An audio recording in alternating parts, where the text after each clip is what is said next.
Tonight on Stunt Mania 1, Ernie Adams, world champion cycle jumper. A dozen of the nation's wildest, nastiest monster trucks. Doug DeMokas, the Guinness World Record-holding wheelie king. Spanky Spangler, the world's greatest car crasher. Not one, not two, but 3 rounds of monster truck action. And they'll all be attempting stunts that have never been done successfully before. Welcome to Heartland Park, Topeka, Kansas. The world's fastest drag strip plays host to the world's longest jumping stunt drivers. Stunt Mania 1, the World Record Challenge, goes off tonight.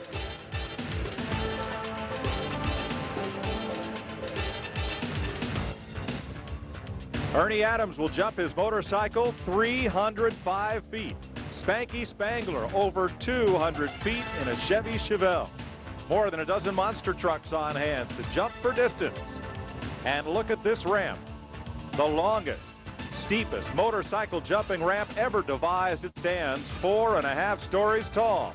And right there, Spanky Spangler's ramp, in which he will go over 200 feet in the air. From that point, from that very point, Ernie Adams jumps off that ramp and into history. Good evening and welcome to Heartland Park, Topeka, Kansas. Hi, everybody. I'm Mike Joy. Ever since there were vehicles with wheels and engines, people have been trying to find out how to jump them farther, drive them faster, fly them higher. Lucky Teeter, Dan Fleenor and the Hurricane Hell Drivers, Joey Chitwood's Danger Angels, they have all thrilled audiences nationwide. But this particular genre, the stunt drivers, has evolved into a very finite art form. Winston Cup Racing features drivers running side by side in closer proximity and greater danger than the stunt drivers at the county fairs could ever hope to approximate. And Hollywood, take any Bruce Willis or Steven Seagal film and you're apt to find more death-defying stunts than you can possibly pull off in a county fairground. So the stunt drivers turn to specialization. Wheelie kings, long-distance jumpers, and they build ever incredibly more sophisticated and wild-looking machines like the monster trucks you'll see tonight. The Guinness Book of World Records recognizes ramp-to-ramp jumps for automobiles and for motorcycles. And it's our hope that 2 of those records will be broken with great definity and with a great amount of excess this evening. Ernie Adams, 252 feet is the world record. He hopes to go 305, exceeding the length of a football field on his stock motorcycle. And Spanky Spangler, he hopes to go over 250 feet as well and land in a pile of late model automobiles. Well, I'm joined tonight by a fellow who has done his share of flying and crashing, and not all of it intentional. Kyle Petty, welcome aboard. Winston Cup driver, 3rd generation Winston Cup star, in fact, with a new ride for 1997. We'll talk more about that in a minute. But does this look like a lot of fun or what? Some of it looks like a lot of fun. You know, I was up on the ramps earlier. Walking up the ramp, that was a lot of fun. Coming down it on a motorcycle, I don't think that's going to be much fun. That's not something I would look forward to. Talking to Spanky and those guys and looking at some of the things that they're doing, it's some pretty incredible stuff. And it's just like you said, it's become an art form. When you look at the pieces of machinery that they're using out here, there's a lot of work and a lot of science that goes into these things. Well, I noticed you made your usual inconspicuous, nobody noticed you coming in entrance. It's a How was it out there? Well, this is pretty spectacular. I want you to watch this car. I told them before, I've been wrecking cars all year long and getting paid for it. Finally, I get to wreck one and have some fun. So you drive through the barrels, the percussion bomb goes off.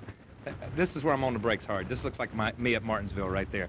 That right there, the explosion right there, looks like a lot of my cars did most of this year, to be totally honest with you. So, yeah, it was a lot of fun. You know, we were going to do another stunt and try to do some stuff, but the wind is so horrendous out here.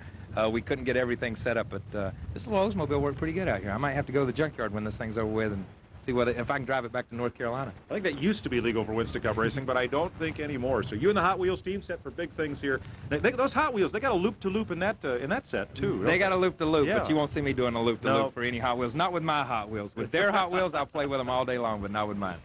This should be a lot of fun, and I think the idea that we're going for world records here tonight, 3, perhaps 4 world records, just I think it not only adds to the intensity, but you look out there and you see not just the height of those lamps, You see 2 trauma teams and ambulances. The Lifestar helicopter is here. I mean, this is fun, folks, but this is serious business, too. Yeah, it's definitely serious business. When we go back and you look around out here and you look at the ambulances they have out here, they just flew the life support helicopter in. There's more stuff here than there is at a Winston Cup race, and for good reason, because the things that these guys are doing are not to be done at home. I know you've heard that a million times, and you know, you see stuff like this, but this is something that these guys have trained all their lives for, and the records have been pushed and pushed and pushed. And like you said before, they're not going to break records tonight. They're going to smash records. This is something they're going to be real definitive that this is something that they want to do. They're stretching the boundaries way past where most people are willing to go. Well, let's go trackside and meet one of the daredevils that tonight will attempt to set a world record. Here's Ralph Shaheen. Those cars you see are where Spanky Spangler hopes to land. Now, those cars are some 300+ feet away from where I'm standing right now. Some 2 stories up in the nighttime sky here in Topeka, freezing atop the ramp. The Spanky is going to launch himself through the air to those cars. Now, at the height of his jump, Spanky is going to be over 4 stories up into the nighttime sky. And down here at the bottom of the ramp is where Spanky stands right now, and if all goes well, he'll go flying off the top of this ramp at just how fast, Spanky? I'm going to hit this ramp at 100 miles an hour. And how hard is it going to be, and how tricky is it going to be to get that Chevelle to the other end? Well, it's pretty tricky. I had to design this ramp to take this kind of a jump. And you know, 100 miles an hour is pretty fast to get on a ramp. I need 100 miles an hour to get 300 feet out there. So this ramp is pretty good and well designed to take all the damage I can do on it. And a 1972 Chevelle from 4 stories in the sky is going to come down into those cars pretty hard. What have you done to protect yourself? Well, I have safety factors in the car. I got a roll cage in the car, a helmet. I got a real nice seat in there. I'm strapped in real well. I got a 6-point hookup, so I'm prepared for the crash. Spanky, you've done all sorts of stunts over your years. You and your Pro Stunts Incorporated Corporation. Where does this rank in the list of craziness that you've had over your life? Well, I'm going to go farther than anybody's ever gone in the world, so it's right on the top of the list because this is going to be a rough one. I got to get on the ramp real smooth and get off real smooth to make this jump possible. Well, this is not the only person who's going to be flying through the nighttime sky here, and my buddy down here on our frozen pit road, Brett Kettner, is standing by with another one.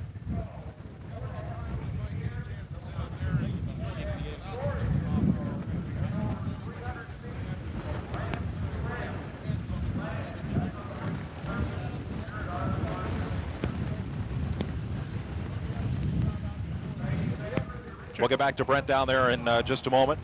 There with Ernie Adams as he gets set to go. There is the pile of cars that Spanky Spangler will land in. I think Spangler's best jump ever was for That's Incredible. He jumped out of a helicopter into a moving semi-tractor trailer going down the highway. I think I remember seeing that episode. Now, I mean, that has the potential for splat written all over it. And he hit the truck, landed in the softness in the bed of the truck. I don't know if it was filled with hay or whatever, but he did that. He did a water ski jump over 12 boats, did a crane car drop, and a jet boat jump into a semi-tractor trailer for 52 segments of That's Incredible. 12 segments of NBC Sports World, including Sky Crash 2, midair head-on collision on purpose. Motorcycle jump over 2 helicopters, and you saw the world record car jump into water at Firebird Lake in Phoenix. So Spanky Spangler is no stranger to extreme stunts. There are the monster trucks getting set for their jump competition. We'll run an 11-truck heat, then a semifinal round, and up to 4 finalists in the final round for the largest purse they have ever competed for. There is Pam Vodders in her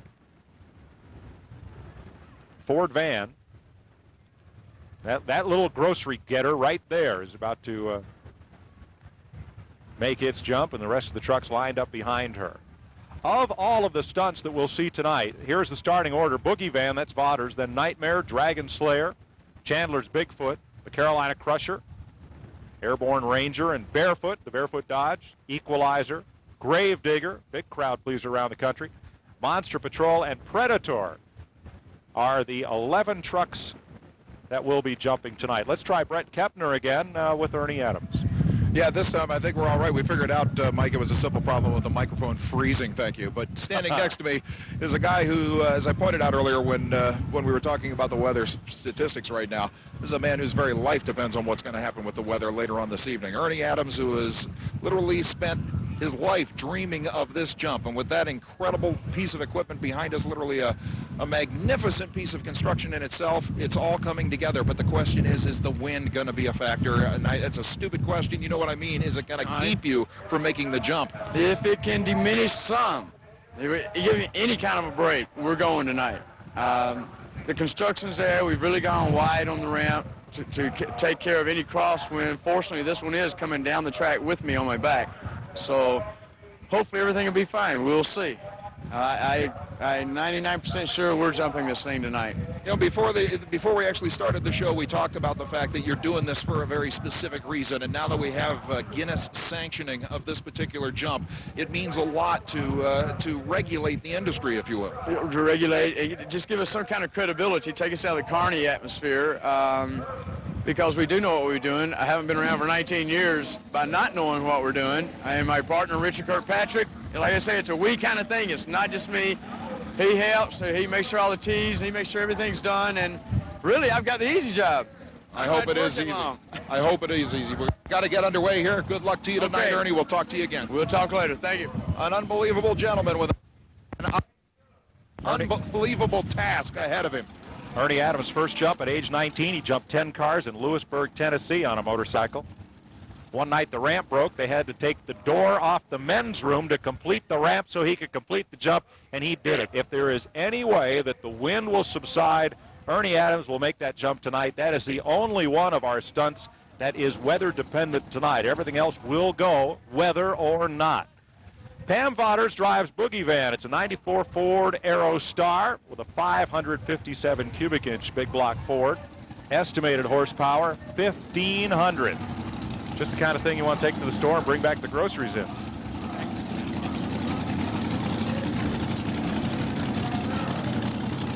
And she's getting ready to make her first run in this opening round.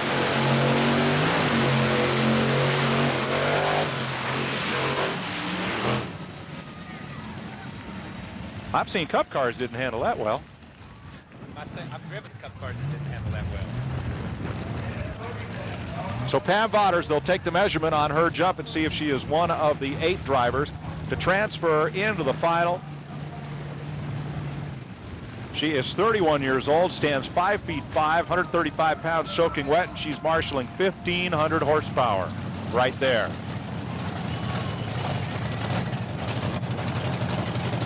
Here is Nightmare getting set to be our second truck to make an attempt. It's a 95 Dodge Ram with a 557 cubic inch supercharged alcohol-injected Hemi.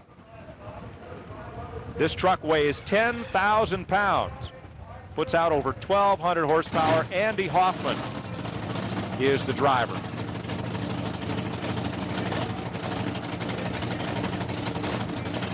Andy's 35. He's from Huntington, Indiana. Has 15 years in racing, married with 1 son. Those Goodyear tires are 66 inches diameter.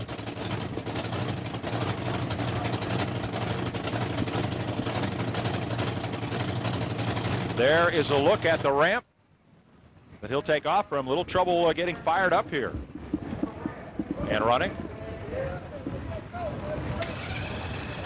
Gonna fire it up one more time here.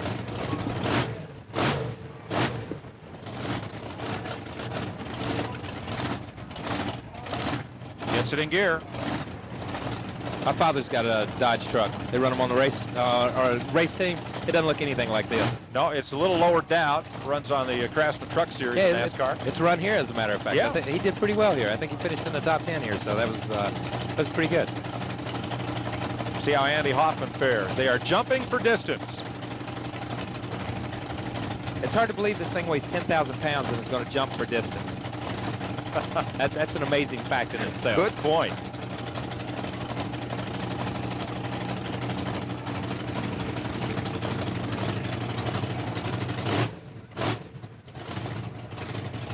I think he's running the fuel off so it'll be lighter. I don't know what they're doing. Think a couple pounds will make a difference? It may, you never know. 10,000 pounds, give or take 2 or 3 pounds, it could make a difference. All right, they were doing a little grooming of the landing area. That's what Andy Hoffman is waiting for as a go signal. It's kind of like when I hit it in the sand trap. I should throw them, yeah, but I don't. Okay, right. Here he goes.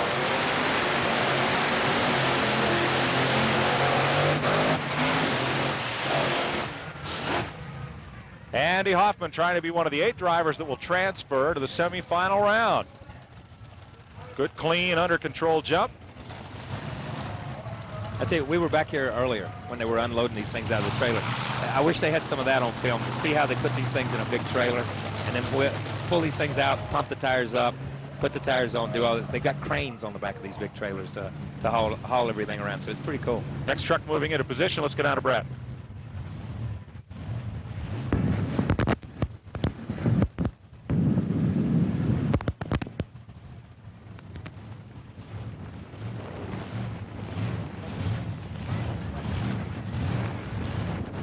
Here's a Chevy S10. This is Chevy's compact truck. This is Dragon Slayer. Bad Boys Racing out of Layton, Utah. I'm not sure we could classify this as a compact, though. Well, I don't think so. At this given time. 525 cubic inch big block Chevy, 1,500 horsepower. Runs alcohol. It's a Donovan block of Chevy design. GMC 871 blower. Runs on methanol, Lenco 3-speed gearbox. 4-link suspension with 26 inches of travel in the back. 26 inches. Imagine, the shocks are about a yard long. The Winston Cup car gets about 3. Yeah. 3 inches of travel on a right front or right rear, maybe. 4, maybe. 9 foot tall, 10,000 pounds the weight. Firestone tires, 12 feet wide. That's why they have to take it apart to get it in the trailer. Listen to the cam on that thing. Sounds like my Harley. They just sit there and lopes. That's where they're supposed to be.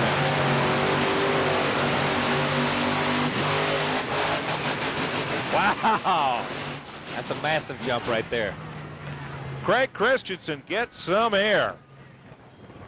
That was pretty incredible. Michael Jordan doesn't fly that far. No, I like the way he was on the accelerator when it was up in the air, just playing with it.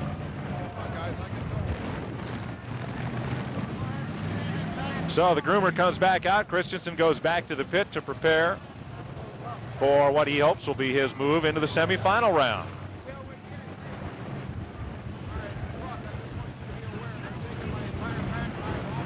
So Dragon Slayer's run and Bigfoot is next. Here's another look at Dragon Slayer's launch.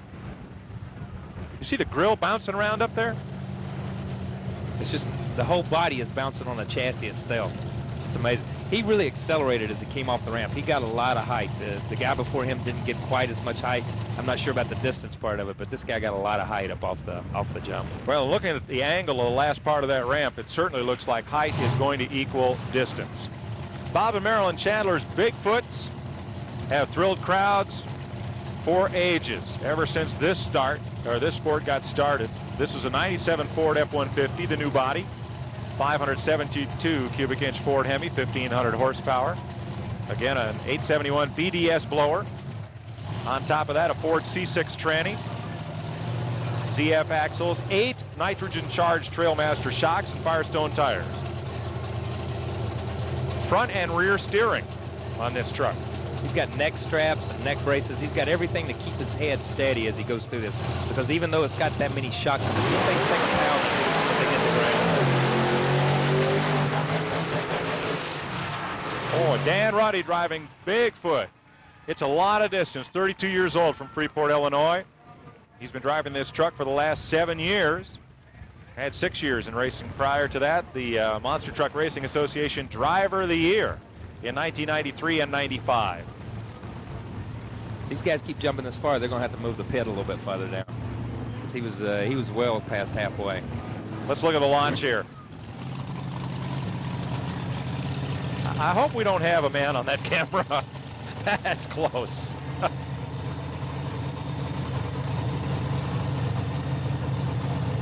And he's out to the third set of markers, so that certainly looks like it's going to move him into round 2. 108 feet the distance for Bigfoot. Here's the Carolina Crusher. Gary Porter is the driver. He's from Wadesboro, North Carolina. 512 cubic inch Chevrolet, putting out 1,200 horsepower.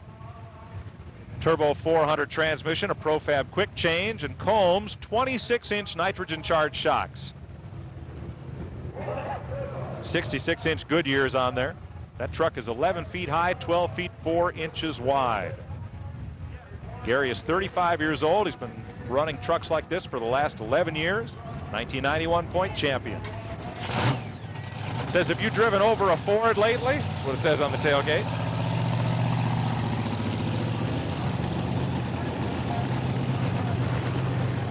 Carolina Crusher.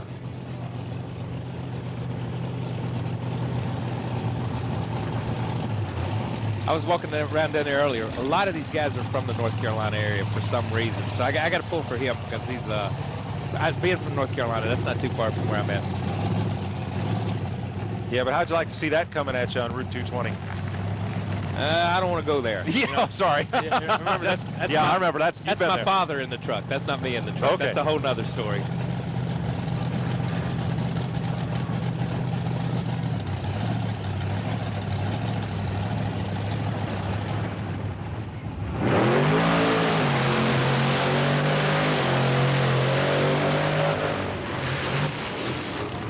Little tough landing there for Porter. Didn't come down quite as square as some of the other trucks. I don't think he got quite as much distance. Interesting, Kyle, you don't see a lot of wheel spin as these trucks come off the line. No, you don't see a lot of, and that's what's amazing. You don't see a lot of wheel spin, but you see a lot of acceleration. I mean, they accelerate really, really quick from their starting point to where the ramp is. You know, they're booking pretty good. To be able to go 100 feet or 75 feet in the air as a 10,000-pound vehicle, you've got to accelerate up to speed fairly quick. Boy, yeah. He comes down hard, nose first. Look how everything just twists when he lands on that thing. It's amazing. And the distance, not impressive, 77 feet 3 inches for Gary Porter. Kyle, the way that nose came down first, it almost looked like he was off the gas. Well, let's see, was he off the gas earlier, or did he keep it on too long? I don't know. I wouldn't have a clue how to drive one of these things. What's amazing is the guys that are jumping really long distances are jumping like motorcycle guys jump. They're leaving the ramp, they're accelerating, they're landing on the back tires first. That's taking the brunt of the blow, and then they're coming down on the front. He landed pretty square, and even in motocross or anything, when you see somebody land like that, they land pretty hard, and a lot of times they get pitched off the bike, but these guys are hanging on a little bit. Airborne Ranger is Joe Cipher. He is in a 93 Chevy, 510 inches, 1,200 horsepower. And this truck is operated by hand control. Joe gets around in a wheelchair, but he gets this truck down the strip. He's had to do a little steering correction there. Ooh. Looked like he came down, squeezed the wheel and throttle at the same time. Turns it around. Pretty truck. I don't know how these things turn. That's as amazing as they are jumping. This truck dedicated to all the U.S. Army Airborne Rangers, past, present, and future. Runs a 4-link swing arm on that one. And again, not sure if his distance will be enough to advance him to the next round. Barefoot is our next truck.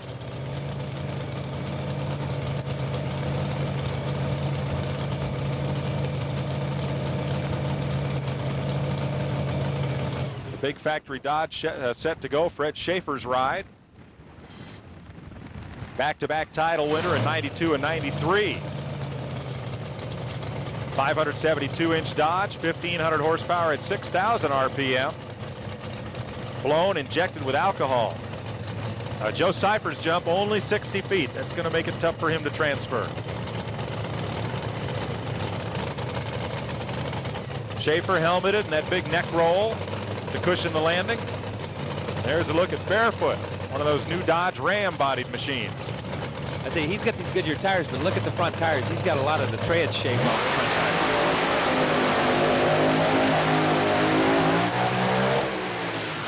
Good jump. That's past the 100-foot mark. Made a little steering correction coming right off the line, and then nice smooth sailing through the air. That's pretty impressive right there. You know, I kind of want one, especially when I see him take off like that, and then when I see him land, I say, no, thank you. That's smooth. You can really see the suspension travel when that truck comes down. As they come down, and you can watch, he lands pretty decent. He lands fairly solid. He lands really with the back tires just a little bit before, well, maybe the front tires first. For what I know, I'm just watching it on TV like everybody else. But yeah, as he lands, watch his shock travel. The body stays in one place. And I think that's been the key. If you watch the guys that are really jumping long, their trucks, as they land, they don't get out of shape on them. They just kind of, they land, the body goes down a little bit and comes right back up. Let's meet the driver of NITEMARE. Here's Ralph. Well, that would be Andy Hoffman, of course, Mike. Now, Andy, you guys are used to jumping on dirt, stadium floors and so forth. Here we got some cement for your takeoffs and your landing. That's a big difference for you guys. What have you done to adjust the trucks to make them work as well as they are here tonight? Well, we've stiffened the suspension quite a bit. The concrete's not giving at all, so we really had to set that up, quite a bit different. We put a new motor in for this event.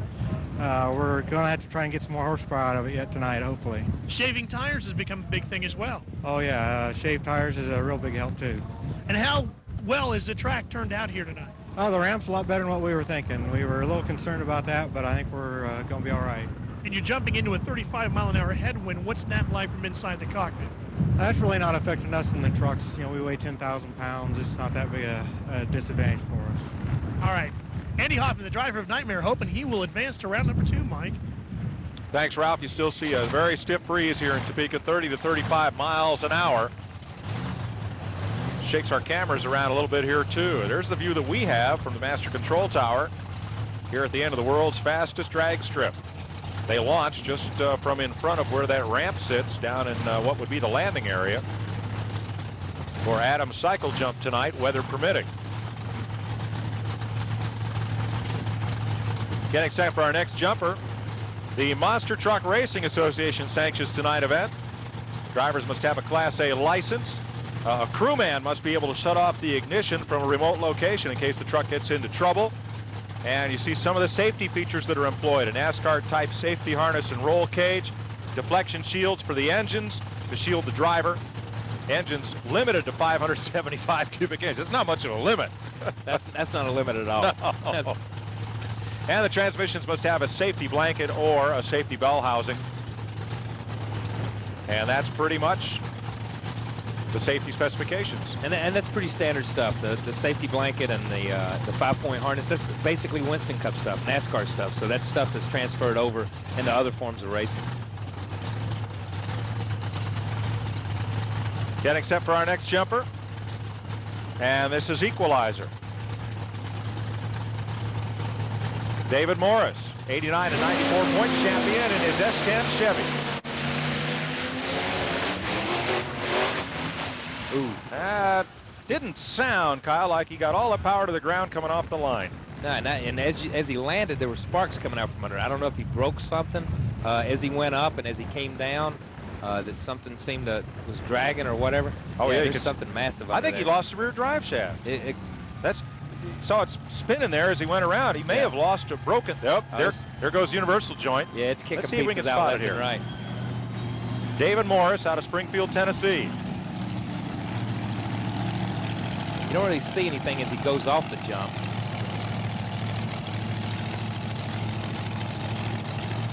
But as he lands, wow. Yeah, as he lands, something definitely bottomed out and broke. And it could have been the drive shaft. I'm going to guess he took a yoke out of the drive shaft. These right things, there. like you say, if they're getting 26 inches of travel, that's a lot of travel, and it's tough to really, and like the guy said before, they're landing on concrete tonight, and it's not given like the mud usually gives or the dirt usually gives, even though they've got dirt stretched out there. Well, let's go to our crack archaeologist, Ralph Shaheen, and see what he has unearthed. Well, Mike, we dug this up. This is one of the pieces that fell off of it. Came right off the drive shaft, just like you said. That's, that's a drive shaft safety hoop. The shaft rotates within that so that if something happens to the shaft, it doesn't come up and break anything else or get up anywhere near the driver. And that's a pretty, Ralph, that looks like a pretty thick piece of steel you're holding there to be popped out. It is, Mike. It probably weighs, geez, close to a pound, I would say. And you can see it just ripped the thing right off. And as he came by us, it was all flopping and flapping in the wind here. It's a lot of flopping in the wind because there's a lot of wind down here, too. Well, it's possible that broke on landing. Then again, it's possible that he only had the front differential pulling as that truck went off the ramp because he certainly did not get a lot of distance. This is Gravedigger. That's more like it. That's 100 feet. Yeah, easy. And like you said before, this is a crowd favorite. This guy, they travel around everywhere, put on exhibitions all over the country. We race a lot of places, and you'll see where they're going to be at a county fair. They're going to be doing something. So this is a very popular truck. Dennis Anderson is from Poplar Branch, North Carolina. Where's that? Somewhere in North Carolina. How about that? Is that a good answer? I'm sorry. I tell you what. I didn't mean to blindside you with that one. No, you got me on that one. I really don't know where Poplar Branch is, but I will say this. Ripping down. Hey, Ralph. Mike, look at this. This is from the landing, and this is how hard it hit. This all compressed when he hit. Look at all the fluid dripping down here. When he hit, the whole front suspension totally collapsed and used every bit of the travel on the car that he has in here, and it is just ripping everything out, and there's fluid all over the place. Smells like radiator fluid. I'll bet it would. 103 feet, 4 inches for Gravedigger, making its impression there. And that will certainly be enough to get him into the next round. Ralph? We've got Dennis climbing out of the truck right now. Let's see if we can get to him. Dennis, buddy, quite a jump, and it looks like you might have done a little damage to the front of the truck. I don't know. I tell you, we got a blown head gasket that's pumping some fluid through the radiator, and I don't know. I haven't checked it out yet. We added 500 pounds of weight to the truck on the nose of it for a long jump, and I might have my shocks valve just a little too light for it. If we didn't do any damage, we'll go back and tune them in, and we'll give her another shot. Well, it's all radiator fluid all over the front of it. Trust me, I can smell it on my hands. You went about 105+ feet. Congratulations on a great jump. All right, thanks a lot. Now, why would you add weight to the front of a 10,000-pound truck? As he says, it's for a long jump. An arrow flies straighter with weight in the head, and should get the right kind of trajectory and landing angle. That's why they threw some extra weight on there. So interesting thought. Yeah, this is a totally different science to this than a lot of other things you do, you know. And like these guys said, they're jumping strictly for distance tonight. You know, they're not running a course, they're not doing anything. They're just coming out here, they're jumping and trying to get as much out of it as they can. And you know, they do it on a weekly basis and do it year in and year out. And obviously, they know what they're doing. Well, check the wing on this one. This is Monster Patrol with a 572 Keith Black Chevy, 1,500 horsepower. Finished 6th in the points in 1994. 66-inch Goodyear custom-cut tires and lightweight rims. Case tractor axles front and rear. Running out of Portage, Indiana. Paul Schaefer. This is not the Late Show, Paul Schaefer. You know, one of the things you notice as you look at these guys, he's sitting on the left side of the truck, like everybody does in their everyday trucks. If you notice some of these other trucks, like the Gravedigger and a couple of them that's gone, they've specially built chassis where they sit dead in the center of the truck to balance the weight from left to right and stuff. So this is, I mean, you know, I don't know if this is a stock chassis or what they've done or how they do some of this stuff, but there's big differences in a lot of these things that go out here. And there's big trouble with Gravedigger. They're towing Gravedigger. Look at how big a machine. They were going to tow him back to the garage area, and he says, no, never mind. He says, we'll just drive it there. You can see the fluid on the ground where he's been sitting right under him right now. Well, hopefully he hasn't dug his own here tonight with that hard landing in round 1. All right, the lights are ablaze on Monster Patrol. Paul Schaefer from Portage, Indiana, pulls down on the shoulder straps and gets set to try to go 100 feet or better. That's what it'll take to move up to the semifinal round.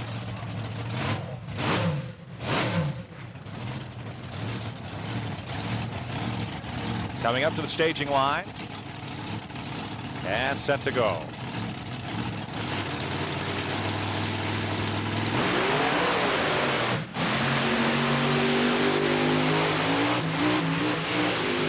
I think that's only going to be about 80 feet. You could hear as he came off the line, he started off, the truck went sideways, and he had to pedal it.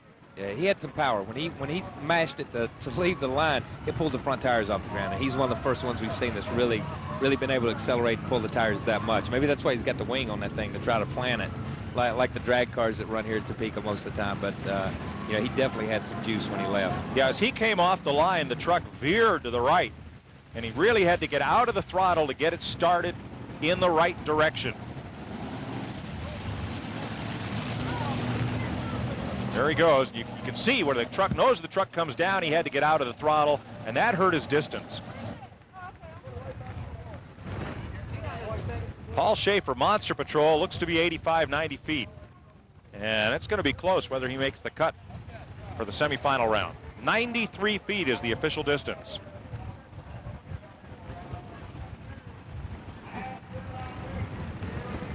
See, like we were talking about before, and they were talking about shaving tires and stuff. This truck, obviously, and the truck before it, basically it's got a stock tire on it. It doesn't have the shaved tire. A couple of the guys that have really jumped for distance have shaved the tires. They're a little bit slicker, and obviously that cuts down on the drag or the roll resistance. Let's check with Brett. I'm back, guys. Hey. They had to take me to the hospital and thaw me out. That's where I've been. But to be quite honest, I've been standing down here at the finish line screaming my lungs out along with the rest of the fans here. This is the most incredible jump-off competition we could have imagined, and there's a reason for it. You've been talking, I'm sure, about the $20,000 to win prize. But you have to remember the animosity among some of the top monster truck drivers. And right now, Fred Schaefer, the driver of the Barefoot Dodge, managed to do what he wanted so badly to do, and that is beat Dan Runny in the Bigfoot Ford by a matter of 2.5 feet right now, over 110 feet. Now, keep in mind that a lot of the monster truck drivers said before this event started that they thought they could break 150 feet. Well, we'll never know because, remember, the trucks, as opposed to everybody else, are jumping into this 40-mile-per-hour wind, and that is certainly slowing these things down. I heard a little bit about what you were talking about the weight, about the 10,000-pound weight. It's true that the Monster Truck Racing Association, the MTRA, that is the governing body over all different organizations of monster truck racing, mandates a minimum 10,000-pound weight for these trucks. This is an outlaw event, folks. They've taken a lot of weight out of these machines, and I don't think we'll get that many drivers to admit it when we talk to them later on, but obviously, considering that they're putting these things in the air and trying to fly them, the less weight, the better. The other thing to remember is I heard you talking about cut tires a little bit. One thing's for sure, Fred Schaefer in the Barefoot Dodge, he cut them all the way down. Got to remember, Fred Schaefer's an old pro stock drag racer. He's also using one of the only trucks here that uses a clutch instead of an automatic transmission. That's going to help him launching on concrete, and with the tires shaved completely down, he's got the world's largest slicks all the way around that thing. Now, Alan Pazzo and the Predator out of Michigan, which uses a supercharged Chevy for power, is up next. He could threaten these guys, but it's Schaefer over Bigfoot with Gravedigger third right now, going into the last jump of the first round. Let's see what happens. And the word is that the leader at the end of round one may get a bye in round two if no one in round two eclipses his first round distance. So it's very important to be on top of the pile at the end of this first round. Here comes Predator.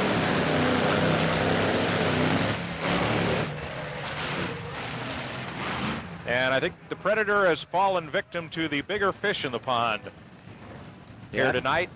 And it sounded, Kyle, like he may have just let off just as he got to the ramp instead of powering up and over it. I tell you what, you know, he was talking about these things having automatic transmissions and stuff. That thing started off, and then it sounded like it slipped a little bit, tried to grab a gear again. It didn't sound much like an automatic transmission. It just sounded like he went from like first to fourth gear all of a sudden, and he ran out of complete juice by the time he got to the ramp. And I think he knew it and realized it, and he didn't want to tear anything up. He just kind of limped over the ramp, went on in. So it doesn't look as if Alan may advance to the next round, Brett. Well, I haven't actually gotten the official measurement on Alan Pizzo, but Kyle, you were pretty much right. It sounded like he spun the tires, and keep in mind that when Fred Schaefer cut his massive rear tires, and front tires for that matter, he was planning on it being 60 degrees or whatever, and that the asphalt would be warm enough to give him drag racing style traction. However, Pizzo's problem is something that we saw earlier today in some of the time trials that the drivers had, and that's the fact that it's so cold out here. The alcohol burning, fuel injected supercharged engines are having a hard time keeping up at running temperature, and you know what that's like as you run all kinds of different engines over the years. Because of the cold temperatures, only the drivers who know how to keep the engines hot back in the pits, and that includes oil heaters, as a matter of fact, is one of the tricks, are going to be able to come out here and run that well. This afternoon, by the way, in time trials, keep in mind in this first round, the drivers have 100 feet approach to that huge ramp. The winners, I believe 6, or is it 8, Mike, coming back? Is it 8? 8 in the next round. 8 coming back in the next round will have 150 feet approach, 150-foot approach, and then after that, when the quickest come back for the final round, 200 feet approach. So we'll find out who the official winner is after this round. So Bigfoot leads at the end of round one. Alan Pizzo will be going home at 47 feet 6 inches. A little bit of the crowd on hand here, hardy crowd here at Topeka. And let's meet one of the fellows who'll be trying to set a world record tonight. Here's Ralph. Well, that would be Doug DeMocas, who's making some final adjustments to the air pressure on his 3-wheel ATV. And as soon as the Wheelie King checks that final time on the right rear. We'll get a quick second to talk to him. He's got to make sure that everything is exactly where he wants it. Remember, he's going to be over 30 feet in the air on a cable that's only 3 feet wide. Remember, 2 cables, 3 wheels. He's going to have to ride that wheelie all 300 plus feet. Doug, are you all set, ready to go? Yeah, I'm making some last-minute changes here. Still trying to wait for the wind to blow down, calm down a little bit, but I think the wind's kind of picked up a little bit, so that's tough. That's the scary part, because if I get a little gust up there, it throws my balance off, and I don't like to think about it, man. It bugs me. Well, now, you did your own construction of this scaffold, if you will, with the cables up there, and you told me there's a speed bump at the highest point at the 30-foot elevation. Yeah, actually, I have 2 sets of high wire equipment. I go overseas a lot, and I just combined them together here, so I got over 300 feet of cable out there. Usually it's 156 feet long. And so I got some shackles out there in the top where the 2 thimbles are, where they're stuck together, so I got kind of like a speed bump up there. And I got to hit it just right. I got to come right over the top where the bends are up there, and then I kind of got a bunny hop over this little thing up there. And I'm hoping, man, I don't get a wind gust at that point, because that's where it gets scary up there. My back is going to be hit by the wind, and believe it or not, when you get a gust up there like that, it tends to push you. Push you a lot. So I'm just hoping the wind just mellows out for my little section here. How different from a normal 3-wheel ATV is this piece that you're going to be riding here tonight? Well, the engine's been bored and struck, but other than that, the frame is a stock frame. It's a old Honda ATC, a 185 ATC is all it is. And how fast will you be going up and over this 11-degree angle?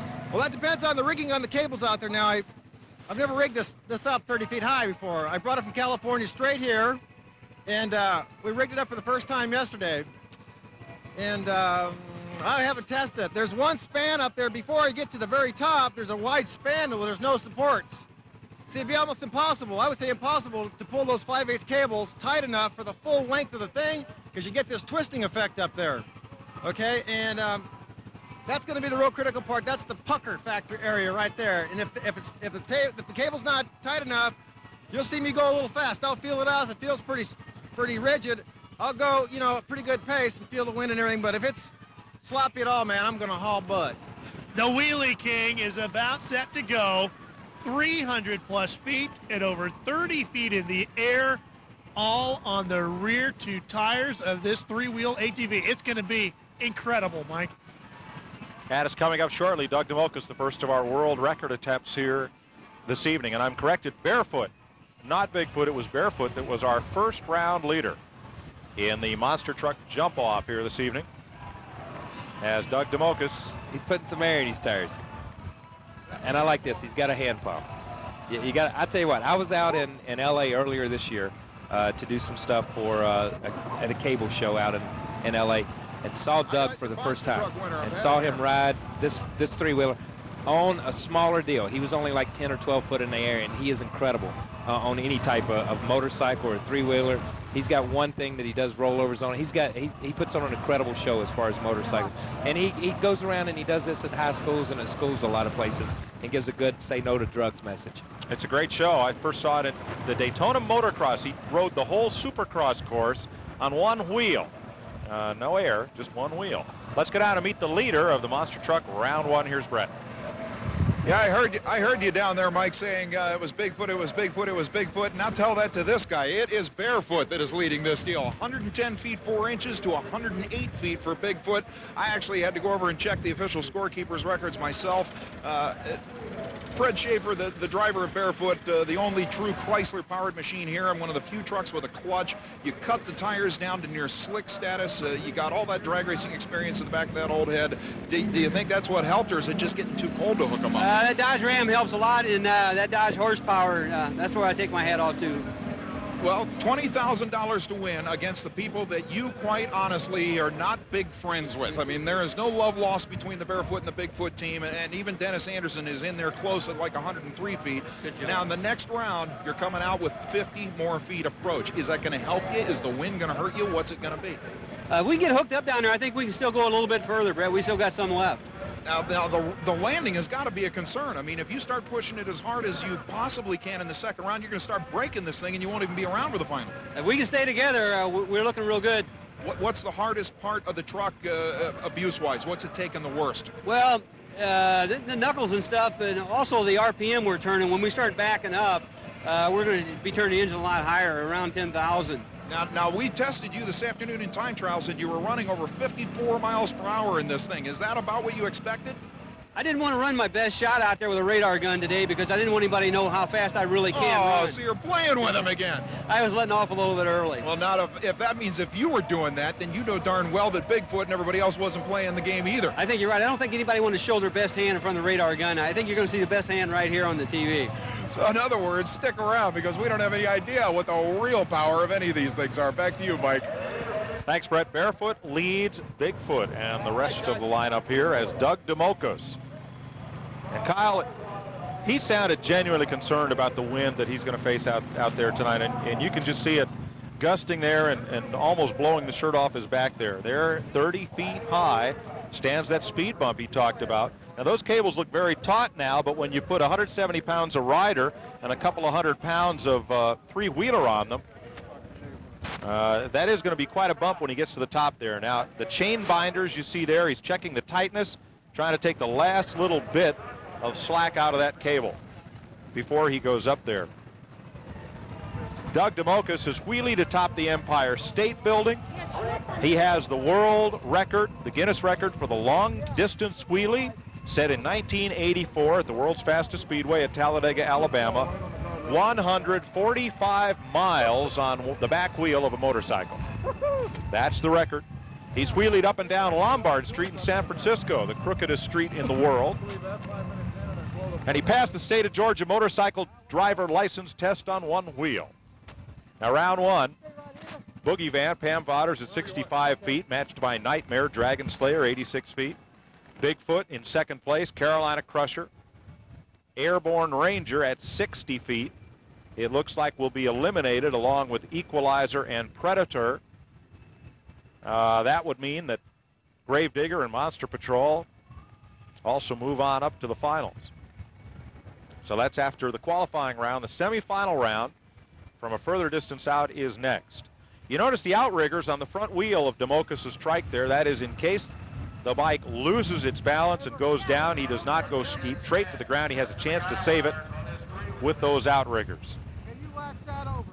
Yeah, talking to him earlier today, he was really looking forward to trying this whole stunt without the outriggers on. And the wind is just blowing so hard here that as a safety factor and as a precaution, he needed to have them on there. Here he goes, and you can see that cable starting to flex. He'll be 30 feet at the top. The distance is over 300 feet. And as you look at the rear tires, you see how the rear tires are wrapping themselves around the cables. That's why he was so concerned with the air pressure. He was really working on the air pressure on the things. He has to balance, and of course that front wheel doesn't touch anything, so he steers by shifting his weight. Now here's the tough part. Here's that speed bump right at the top. There is no place for that third wheel, the front wheel, to land. There it is on top of the down. Now the tough part, getting over that bump to the downslope. See, this is where he said the gust of wind could really send him off one way or the other. Clean so far. That's amazing. He's got to be pretty pumped up at this point because he's on the downside now. One more stanchion to get over.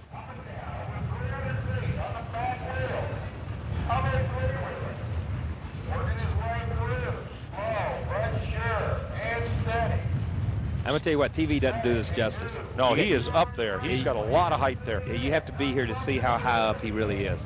It's amazing. Doug DeMocos down to the bottom. He's done it. Over 300 feet on the back wheels. That's incredible. That's incredible. Ralph? It was absolutely, Doug. We were walking with you the whole distance. I couldn't believe how high up you were when you got to the bunny hop. What was it like up there? Well, the high wire's 30 feet high. When I'm on top of the thing, I'm actually about 35, 36 feet high, so it's high, man. It's scary. I was focusing so hard trying to keep the bike steady going up the thing because the wind was blowing me around that I didn't even see anything anymore. I was focused on the main pole and almost blanked out, man. I'm so strung out, and I just focused so hard. Well, now, we were talking about how difficult the wind was going to be at the top and how you were so concerned about a gust. Did it bother you at all coming back down? No, it's pretty cool coming back down. The hard part was making her up there, getting over those speed bumps, trying to stop at the top, you know, get comfortable a little bit there, feel it out, then continue on down. Now, the real critical part coming down, though, is that big gap up there. And if I did get a gust right or left, or let's say one of the wheels loses traction, this has got a total slip differential on it, so one wheel will overspin the other wheel, so I got to really be careful, and I got to steer the thing the whole time. Taking your 1 foot off at the very top was an indicator, I guess, that you felt pretty comfortable up there. Yeah, I felt pretty good. I want to thank my good buddy Jim Gordon, who I picked up out of Indianapolis here, a good friend of mine. He helped me come out here. Didn't ask any questions, just helped me rig this whole thing up. I want to thank my dad, Frank DeMocus, for designing this whole thing for me. He does all my numbers and triangulations and stuff like that, and everybody else that's helped me on this project out here. Man, I'm telling you, it's like slow motion. Think of death shit, you know, like you go really, really slow, and you're thinking the whole time, man, don't blow it, don't blow it, don't blow it. And no nets on that one. He is the Wheelie King, Doug DeMocus. That was absolutely incredible. Pretty spectacular. Bob Yertz of Circus of the Stars fame originally designed this high wire stunt, and Doug usually performs it at 20 feet of height with a single pole in the center. First time he's ever done it at 30 feet. And what was amazing is you saw him get to the top and do the balancing act and stick his leg out and stuff. Just if you got a 3-wheeler or 4-wheeler, just go out in your driveway. No, Kyle. Just go out and try it in your driveway there. Just try to balance the thing. That's amazing. He's doing that at that height. Coming up, Turbo Tim Arfons and the Green Monster jet-powered ATV as Stunt Mania 1 continues our world record challenge here with you live on pay-per-view. We'll be right back with Tim Arfons and the Jets after this. Stunt Mania, the non-stop spills, thrills, and chills. The most amazing stunt event ever. Dazzling, death-defying daredevil. And now, Stunt Mania invites you to take a part of this history-making event home with you. Take a look at this. It's the first ever officially licensed Stunt Mania t-shirt, Stunt Mania hat, Stunt Mania patch, and Stunt Mania pin, all for just $29.95. Don't miss out on the action. Take a part of this history-making event home with you. To order by credit card, call 1-800-282-6000 or send check or money order to Spear Merchandising, P.O. Box 78610, Nashville, Tennessee 37207. That's the Stunt Mania t-shirt, hat, patch, and pin. Order now if you dare.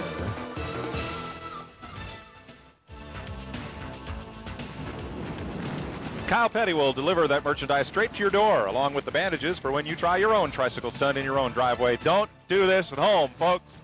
Please don't try this at home. No, don't try this. Every kid with a bicycle or a motorcycle was a jumper when we were kids, right? Was a jumper. I tell you what, and I told this story before. I saw Evel Knievel jump the first time at Ontario when they opened up the Speedway, and I went home and set up my dog house and put me a piece of plywood on it, and I started jumping, and I could jump about 10 or 15 feet, and I was convinced that someday I was going to be out here doing this. And you know, 2 or 3 broken bones and wrists later, and ankle, and my mother taking my motorcycle away from me, then obviously I went the other direction. Now I drive race cars and do the same thing. I tried it with a bicycle, got the bruises to prove it. Yeah. Probably still got the bruises. Yeah. I still got the broken bones. I don't still have the bicycle. That happens. I don't have the motorcycle anymore either. No, so I want to see your Harley up on that wire. That'd be pretty trick. Yeah, that'd be cool. I could do the Harley thing. Yeah, I could do that. That would be cool. You see me on that tightrope with the Harley, I'm not, I don't know. I don't think I could do that. Let's not try it. Let's not try it. Don't go there. I don't want to try this either. Tim Arfons has just your average ATV, little quad cycle. It has a GE jet engine, which will run 100 miles an hour on a quad. And I want you to, 1,500 horsepower is what this quad has. And I want you to remember, those trucks were 500 and some cubic inches of engine with 1,500 horsepower at 10,000 pounds. Do you think this quad weighs 10,000 pounds? I hope not. No way. No way. Horsepower to weight ratio is so much greater with this thing. This thing's incredible. And it puts on a show at night with these flames and with this smoke. It's pretty cool to watch. At 16 years old, Tim drove 210 miles an hour in a turbine-powered dragster. He's got a cruise missile-powered jet ski. He has the world's only jet-powered jumping vehicle. And he's built this green monster jet quad, the fastest ATV four-wheeler in the world. Has a J100 aircraft engine.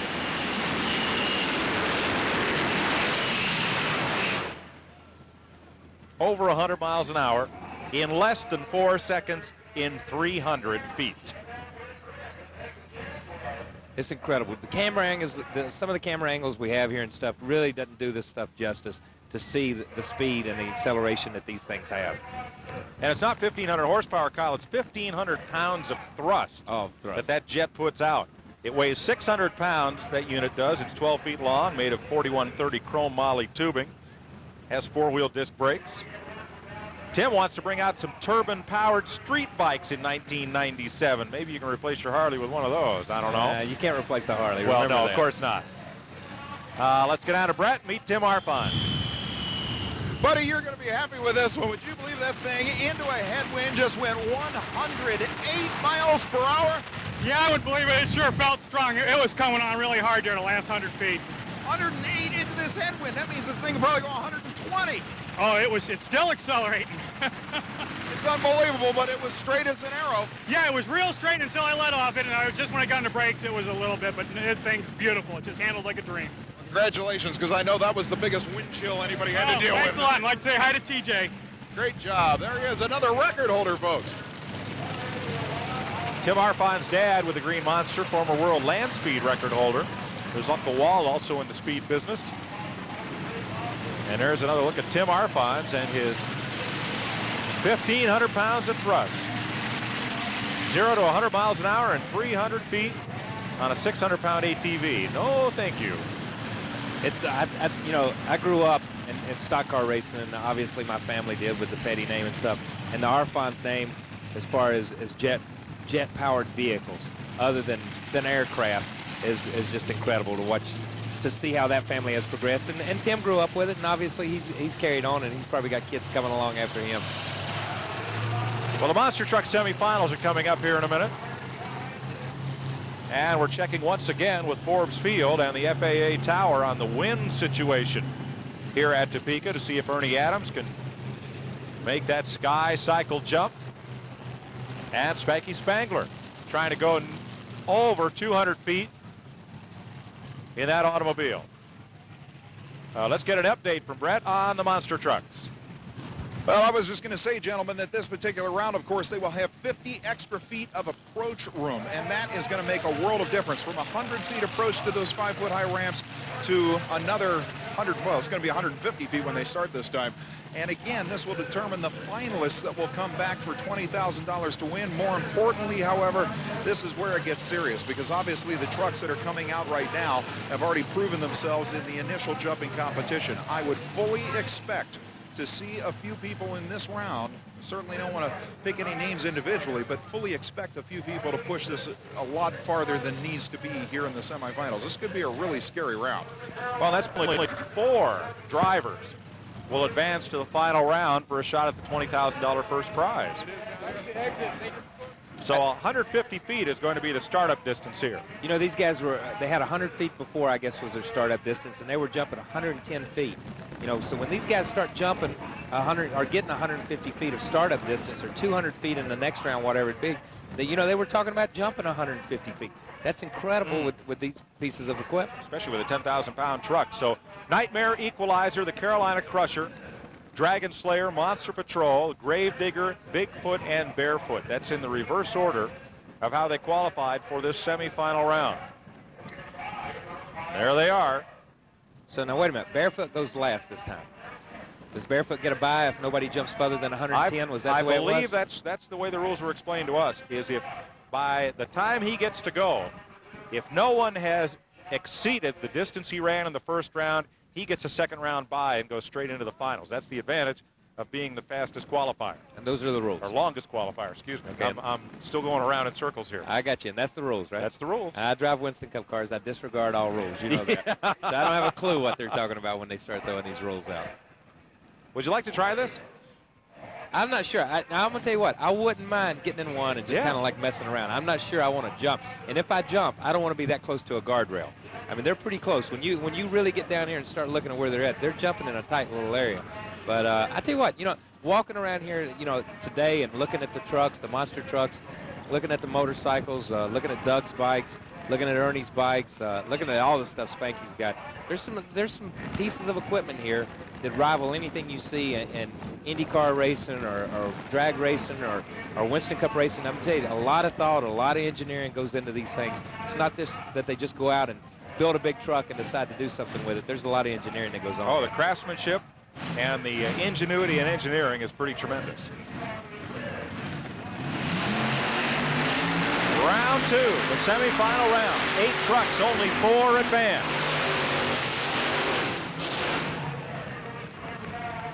A lot of noise, but how much distance for NITEMARE? 95 Dodge Ram for Andy Hoffman out of Huntington, Indiana. You know, Andy was one that they interviewed before that said that he was going to go back and work on his shocks and try to get some things to try to readjust some of the stuff, because the concrete is posing a problem for these guys as far as their takeoff area and as far as their landing, because the dirt is really not that thick where they're landing at. Let's have another look at this run.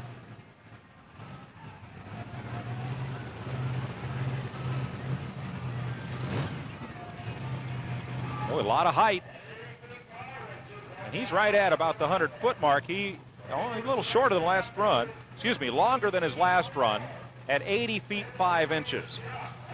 But you can see how the truck never settles down. As it hits, it continues to bounce, and it bounces to the left, bounce to the right. It never settles down. When you watch the Barefoots or the Grave Diggers and you watch those guys land, they've got their shock thing pretty well figured out, where they just land solid, they bounce maybe one time, and the shocks take over. He came down hard on the front wheels too, Kyle.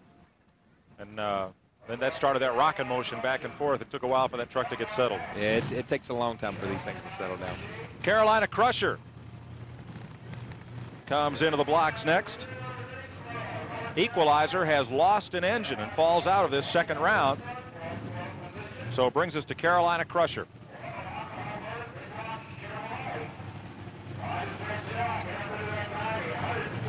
It's a shame you come out here and lose an engine like that, because these guys came from a pretty good ways away for this. Ooh. Oh, Gary Porter bounces his way past the 100-foot mark, it looked like. Yeah, that looked like a really good jump. Really good launch. Jump. He didn't have that good of a first jump, as we talked about it. Like I said, I'm going to have to pull for him because Carolina boy. So, but the first jump didn't look that good. But if you see this thing when it lands, he's almost setting on his wheelbase a little bit crooked almost as you look at it some. I don't know if something broke on his when he landed.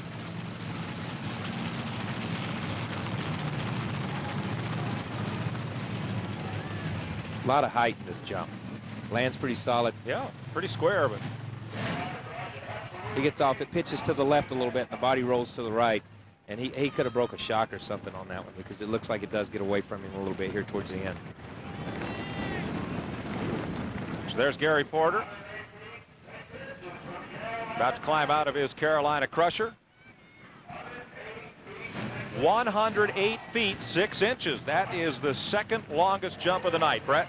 That was a good one, buddy. 108.6, but I don't need to tell you that this thing's leaning hard to the right after that one. Yeah, Brett, it sure is. Now, I was just going for it. You know, the landing and everything felt good. You know, the jump couldn't have been any straighter. And I broke a shock mount off of the right side, and I think I'll be through for tonight. You think it broke it too? Oh, yes, definitely. It broke the shock mount, and that's why the frames dropped on the right side there. And there's no way you can get it back? No, we'll be out for tonight. You must have known that the minute it landed. Well, no, I didn't know exactly what it was. I looked around here when I was backing up, and I seen what was broke, you know, where the shock mount was broke, and we're through for tonight. I'll tell you what, that's a tough way to give up that much money. Yeah, it sure is, Brett. You know, it's sort of disheartening. We come way out here for this world competition. You know, we was hoping to go away a winner, but, you know, it just wasn't our day. We'll have to try it again. Now, honest to goodness, this may seem weird that I would ask you this quick. If you're not going to be in this in the next round, who do you think's going to walk away with this thing? It's really going to be a toss-up, I think, between Bigfoot and Barefoot. You know, they run the hardest the first round, and I think they'll continue, and they'll come on out here a little bit fuller. And they're the best of friends. Oh, they are. Yeah, right. Back to you. Well, Carolina Crusher has the second longest jump of the night at 108 feet 6 inches. But, you know, they talked about going back and changing the compression and changing the bump and stuff in their shocks. That shows how rigid these shocks are. He didn't break a shock. He broke a shock mount. he broke it off the frame completely. And, you know, if he'd have broke a shock, he could have probably gone back and changed shocks. But breaking the frame is something totally different. Craig Christensen from Layton, Utah, riding Dragon Slayer. Sounds like a bull riding competition. That's how these things react. Here we go.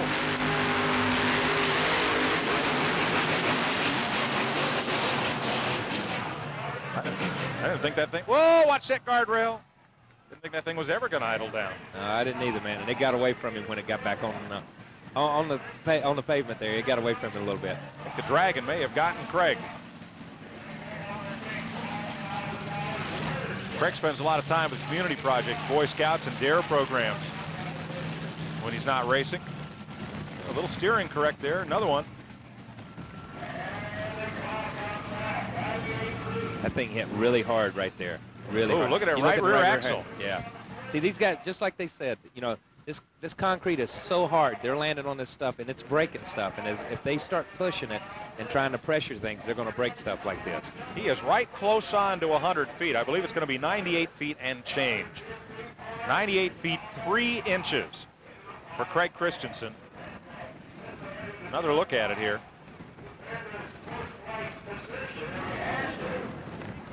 Yeah, when he hits hard, you can see it dragging right there.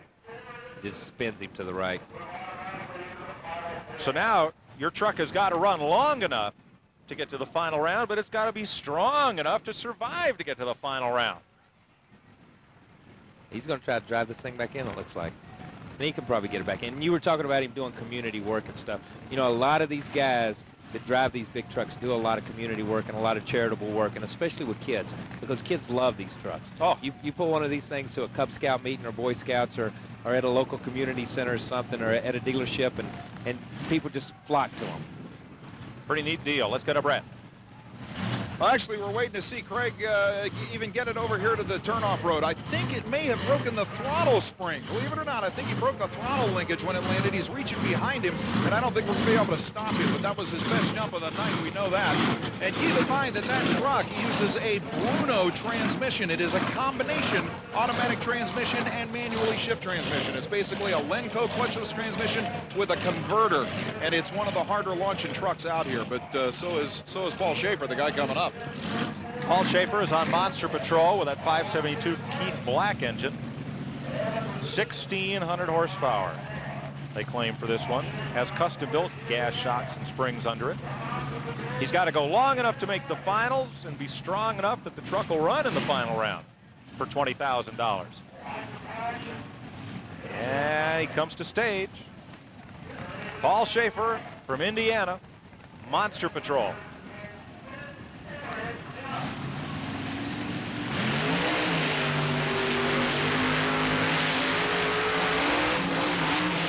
Yeah, that's over 100 feet. That launched hard. Yeah, he's got some massive acceleration in this truck. I can see why he runs that wing on it, because it snaps the front tires off the ground whenever he gets on the gas. In his first jump, you know, he had a little bit of trouble controlling it off the line. It jumped away from him a little bit as it pulled the tires and veered to the right, and he had a steering correction. But this one was a good, clean run off the line. Got good acceleration up over the jump.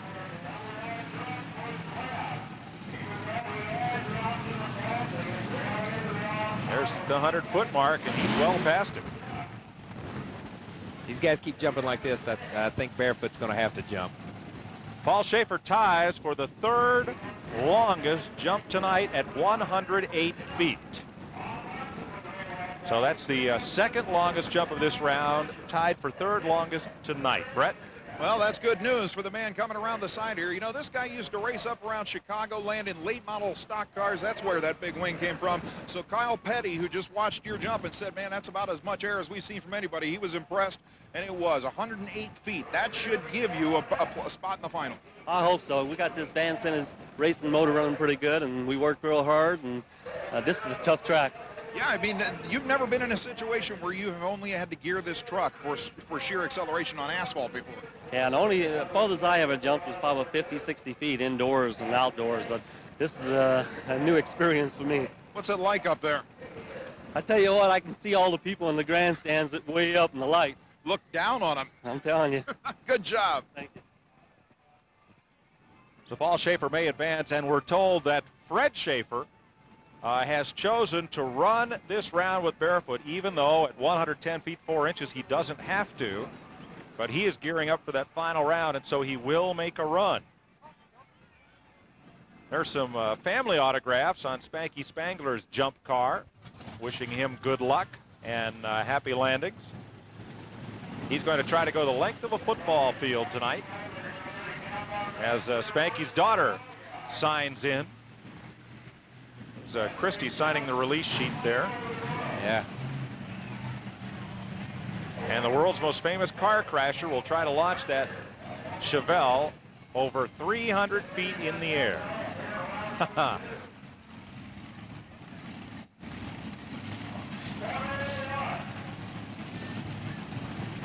All right, Gravedigger is set to go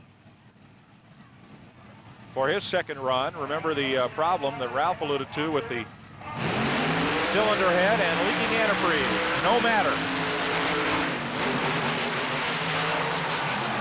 Well, that could be the run of the night right there. It's pretty impressive, and you see when he lands, and the last 2 or 3 that have landed, the guys that jumped long in the first round didn't have to make a lot of major adjustments to their shocks and stuff, and their cars or their trucks really land smooth, they land level, and they're able to accelerate away from the landing. Where these guys are getting in trouble is they're bouncing so much they can't accelerate away from the landing. He jumps up off the line, and when he hits the ramp, he accelerates right here, and he's up in the air. And comes down square. Bounces once and lands and goes on. You watch those other guys bounce around 2 or 3 places. You look at the paint job on this thing, and you can see why he's a crowd favorite. The kids love the way this thing looks. Boy, does he get some air. Waiting on the distance. He's higher than Spanky's ramp. Yeah. When you look at it from left to right, he's higher than that. Well, maybe he can jump 300 feet. I don't know. Here's Brett. We're waiting for the distance, Mike. Tell me as soon as you hear it. But Dennis, that was as straight as I've ever seen you in a situation where you were just about ready to try and kill yourself. Well, I tell you, man, we're getting a lot of air out here, and we're getting some pretty good speed to that ramp. And we don't usually do this with our trucks. We're out there racing, and a lot of people out there know that. But we added 500 pounds of weight to the front of the truck because I've always, in long jumps, had a problem with the tail end falling out. So you actually added weight? Yeah, I added weight to the front of the truck. Let's see if we get the measurement, Mike. Hey, Brett, 116 feet, longest jump tonight. Longest jump of the event, buddy, 116 feet. All right, good deal, man. It's We're not hanging in there. Not just a Bigfoot, barefoot battle anymore, is it? Well, those guys haven't run yet, and they got a long wheelbase. I've got a 130-inch wheelbase, but, man, I'm going to give them all this old truck's got.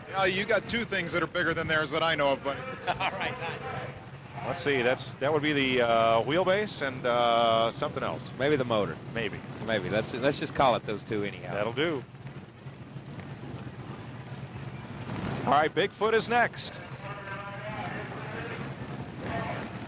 Dan Ruddy from Freeport, Illinois, driving this Bigfoot for 7 years. They've got a new 97 F-150 body on it.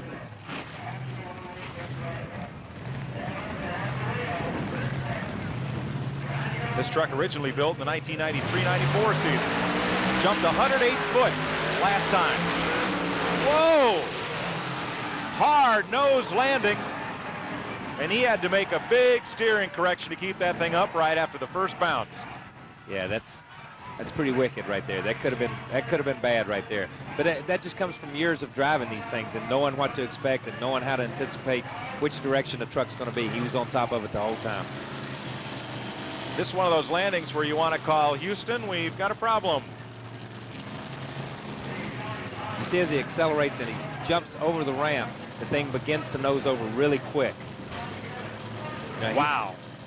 It takes a wicked whip to the left and then back to the right. But like I said, he's been in this situation before. He's probably been here 100 times. He knew which way to turn and which way to correct, and the truck just corrects itself as he turns the wheels. He's already got the wheels cut back to the right there to catch himself on the other side. Hey, listen to this. 130 feet 3 inches.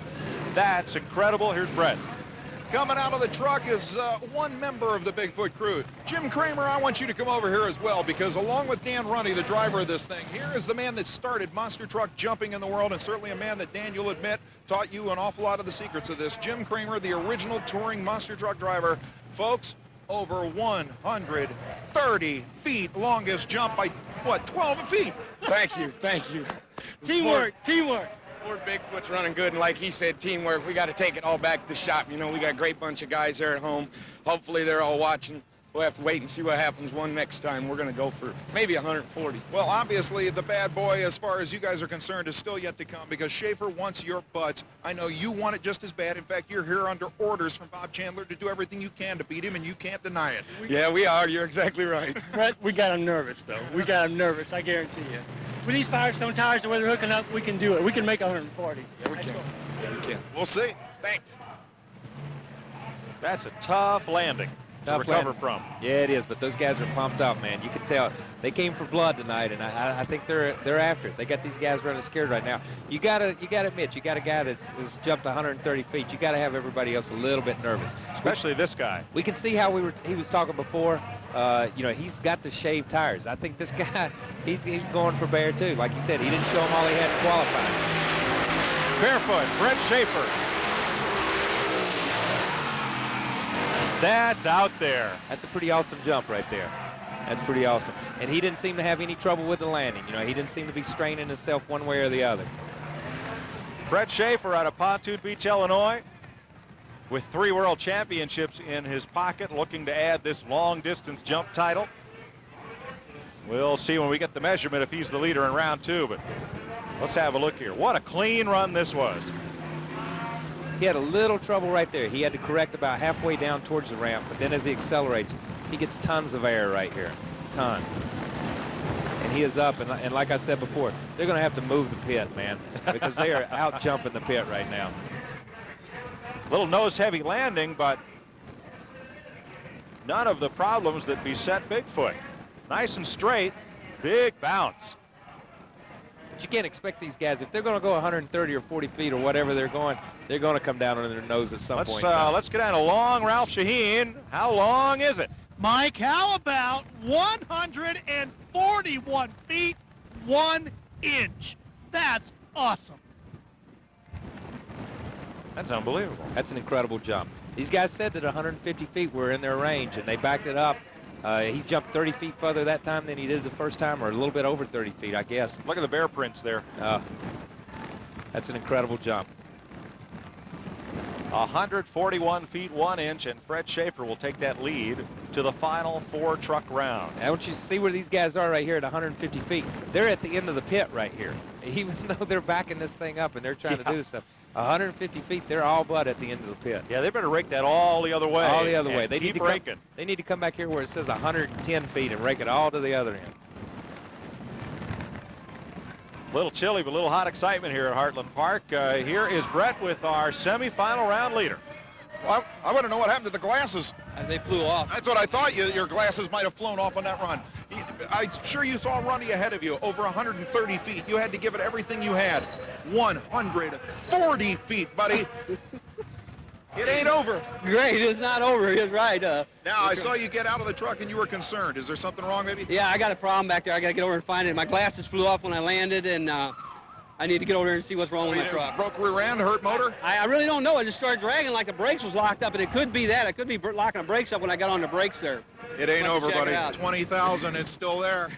Thanks. We'll keep going. Go fix it. Thank you. Here's Ralph.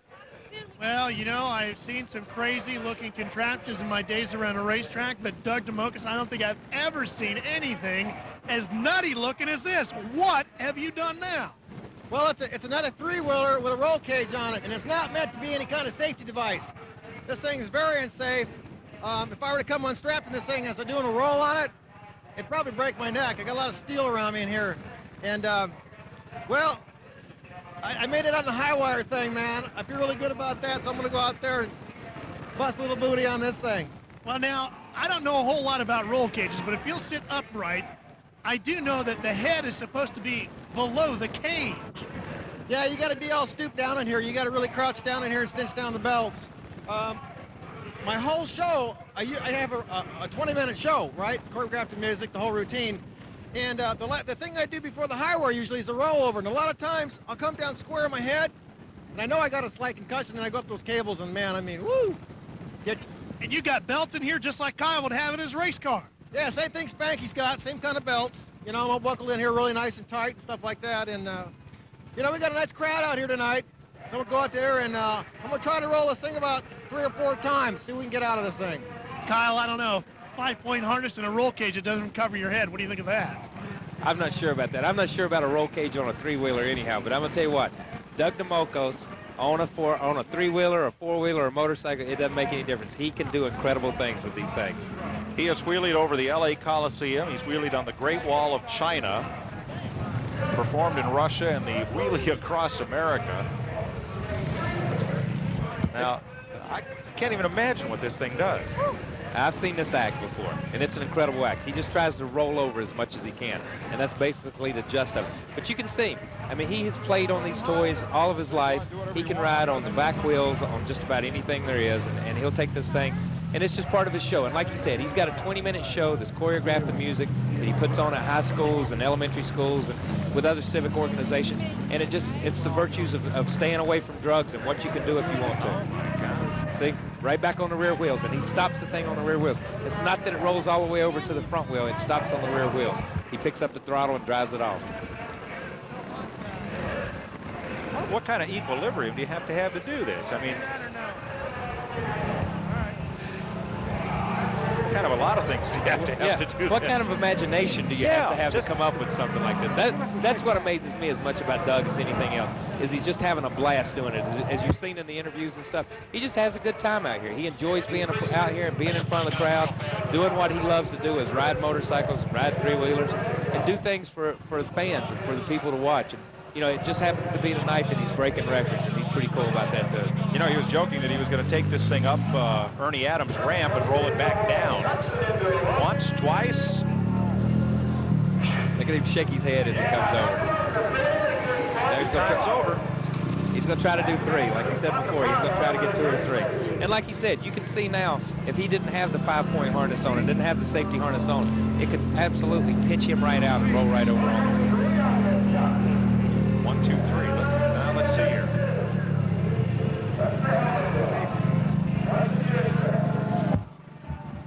Gonna make one more try at it.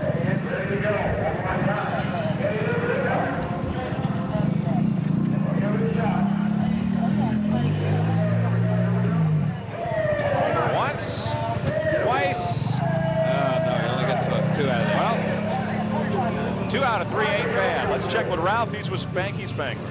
Oh, while Doug DeMocos is rolling over on purpose, you're going to crash on purpose into a bunch of used cars after a 300-foot flight through the nighttime sky here. What are you thinking now, Spanky, as you get set to go? Well, I got my crew. Ken Mania is over there warming up my car, so it's pretty cold out here. It's a cold-natured car, and we're warming up right now. I've been focused on this thing, and I'm ready to do it. I just got to get on that ramp real smooth, get off smooth, and I'm going to crash, but it's a design crash. I hope everything comes out all right.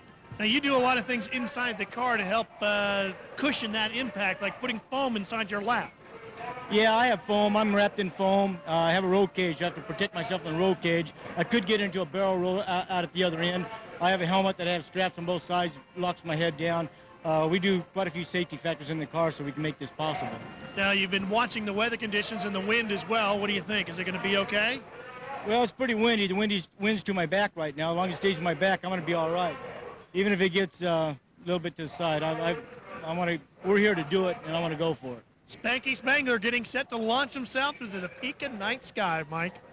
Yeah, 30-mile-an-hour wind, 3,700-pound Chevelle. That doesn't seem like a fair matchup to me.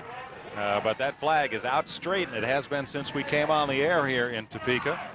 Spanky Spangler is set to go. Ernie Adams hopefully will be making that jump into the sky on his motorcycle the length of a football field, and you'll see it all here live on Stunt Mania 1 World Record Challenge right after this.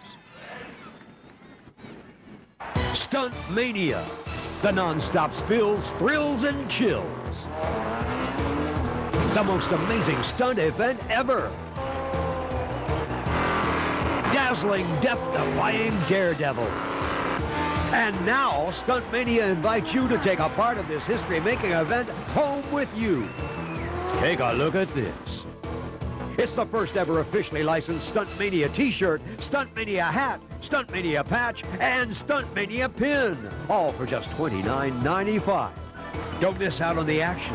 Take a part of this history-making event home with you. To order by credit card, call 1-800-282-6000 or send check or money order to Spear Merchandising, P.O. Box 78610, Nashville, Tennessee 37207. That's the Stunt Mania t-shirt, hat, patch, and pin. Order now if you dare.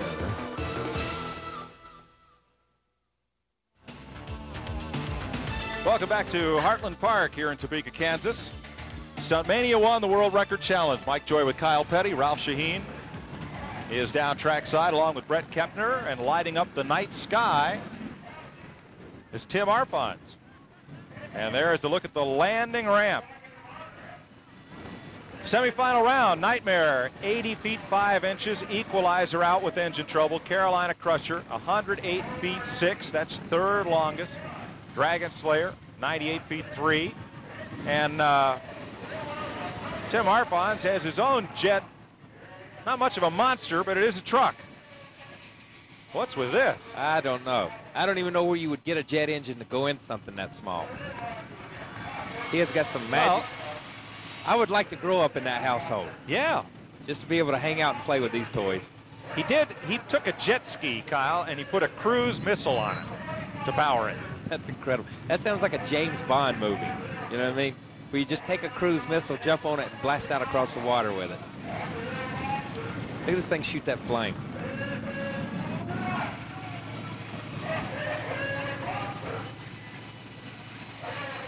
This is Brilliant Bob driving the Bobster. Kind of looks like a Homer Simpson kind of machine, you know? But it's pretty cool. Part of the Arfons jet-powered exhibition vehicle posse. And maybe you can bring it up there in the stands and warm those folks up. Warm some people up. Just turn it around, point it towards the stands, warm the people up. It's a chilly night out here, but these people are having a good time watching what's going on. Notice Tim doesn't have a front-engine jet dragster in his arsenal. Probably good reason for that. A jet engine's not something you want to be sitting behind when you fire off there. That's for sure. That's for sure. I heard somebody once built such a machine, called it Flash Fry, but I don't know if it ever got to run at that dragway in Illinois. Well, they're chilly, but they've seen some spectacular stunts so far, and yet to come, Spanky Spangler going 300 feet in the air. Another run for the Bobster. And Ernie Adams, again, wind and weather permitting, will try to make that football field length jump, you know, ramp to ramp. You can't stress the wind enough here. You know, we've talked about the wind and you've talked about the weather. You know, it's a double-edged sword. The one good thing the wind has done is kept the rain away, because we've had rain here yesterday and some this morning, and I think everyone was concerned about the rain possibilities. But the wind has come in and blown everything away. It just hadn't stopped blowing. And I think that's the problem. And when you start talking about some of the jumps, like Ernie's wanting to attempt tonight, record jumps, and you talk about Spanky stuff, and even Doug DeMoco, when we were talking about him going across there. You know, these are not things that you try in your backyard. These are things that people have to take into account, and the wind is something they have to deal with. And that's 150 feet between the ramps, 300 to the landing point, and 300 feet for Spanky Spangler to that group of cars. Ralph is watching him strap in. Spanky is going to be wearing down here. Now, as they just lifted Spanky into the car, he has got catcher-style shin guards on, okay? He will wear a regular racing helmet, such as this one here. He's got a chest protector that you'd wear in a baseball game, and a life preserver. A lot of thick support. Yeah, they help you float, but they also keep you nice and comfortable when you try to crash yourself into a bunch of cars some 300 feet away from where you take off. You'll see they'll put it on backwards, protection on the back side of it, and they'll have to buckle them in from the back side. This is not the kind of thing Spanky can do by himself. He's got a lot of helpers down here, a lot of family and friends and people that work with him on his Pro Stunts Incorporated. They've got foam padding inside. He is encapsulated inside this 72 Chevelle. They've gone ahead and built a roll cage, but for you fans who have watched Kyle in his Winston Cup career, you'll notice that this roll cage is a lot different than what Kyle has in his racing Pontiac. This roll cage is a lot tighter. It is a tube-framed roll cage like you would see in a Winston Cup car, yet it encases him more like it would inside an Indy car. It is a lot smaller and a lot tighter. In Kyle's car, there's a lot more room for him to maneuver inside. The bars are not as close to him. Here, they have really put him inside this car, just completely encapsulating him in it. You will also notice that instead of the black foam that you would see necessarily on the Winston Cup car roll cages, they have thick foam padding all around the sides and around the front and around the back side of him. And just before he goes off the ramp, he will grab a huge piece of foam padding and put it right in between his lap and the steering wheel. Ralph, it looks like he went to Sports R Us and kind of cleaned out the baseball, the wrestling, the water skiing, and about every other department to put together that safety arsenal. If it's got padding on it, Mike, Spanky Spangler's got it inside there. And the biggest thing I question is how he's got room to maneuver as far as holding the steering wheel. Because as you can see, it takes a lot of people to strap him in. Once he is in there, he can't get out by himself. And it's going to really make it difficult for him to maneuver inside the car. Once he gets his hands on the steering wheel, there's nowhere else for him to go. Where he has to go is 300 feet in the air to set a record that would be advanced to the Guinness World Book of Record, folks. There is the ramp, the longest, steepest, and highest he has ever attempted. And there is the distance. The world record is 252 feet. If he gets to the cars in the air, he will exceed the previous world record. They were down there earlier today, and they had him in the car, and they were cutting the foam and putting him in there. And it's almost the same, you know, it sounds kind of funny and it sounds kind of strange, but it's almost kind of like packing a Christmas gift, putting in something, put styrofoam peanuts all around it. You know, because they pretty much packed him in the car. He put the shin guards on because his legs will fly up under the dash. He wants to protect his shins and his knees. He's put all this other stuff on his chest, just like he was talking about with his helmet. He runs double neck straps on both sides to keep his head or his neck from whipping from left to right and from front to back. You know, he's taken every safety precaution that he can do. This is not something that he's practiced. Don't get me wrong. He didn't come out here today and practice this jump to know what's going to happen, but he's experienced enough and has done jumps like this enough in the past to know what to expect. And that's why each piece of equipment is something that, you know, he jumped one time and busted his shin, so he came up with the shin guards. He jumped one time and bruised his chest, so he comes up with the life jacket and stuff. So Spanky's he's the consummate professional. He knows exactly what's going on. You're talking about putting a piece of padding in his lap. That's to keep the steering column from collapsing on his lap and pinning him in the car. It gives him just a little bit extra padding. You saw the ambulance standing by. The Lifestar helicopter is in place should it be needed. And Ralph Shaheen is right next to the driver's door. Mike, there's one other difference about what Spanky wears when he does his jump, and comparing it to what Kyle wears in his race car. Spanky is wearing motorcycle leathers, not a Nomex driving suit like Kyle would wear. Just a little more protection as far as going through the crash. They're not so concerned about flames or fire as they are about the driver going through the hit. This is a man who has jumped 70 feet in the air from a helicopter into a moving tractor-trailer truck. Both were moving forward at 45 miles an hour. The truck was loaded with 300 empty cardboard boxes to cushion his fall.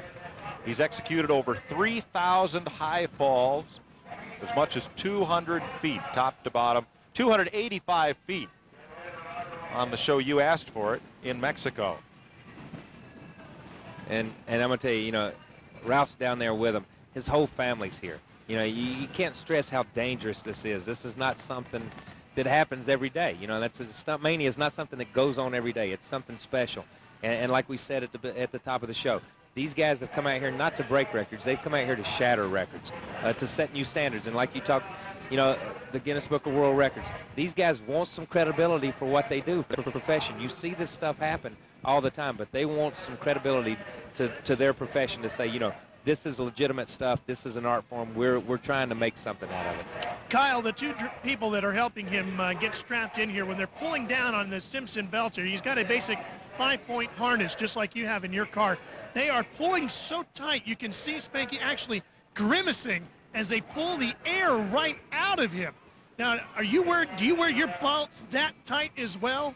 Oh yeah, in a Winston Cup car, any kind of car, you pull them as tight as you can get them, and then hope to God you got somebody that can pull them a little bit tighter.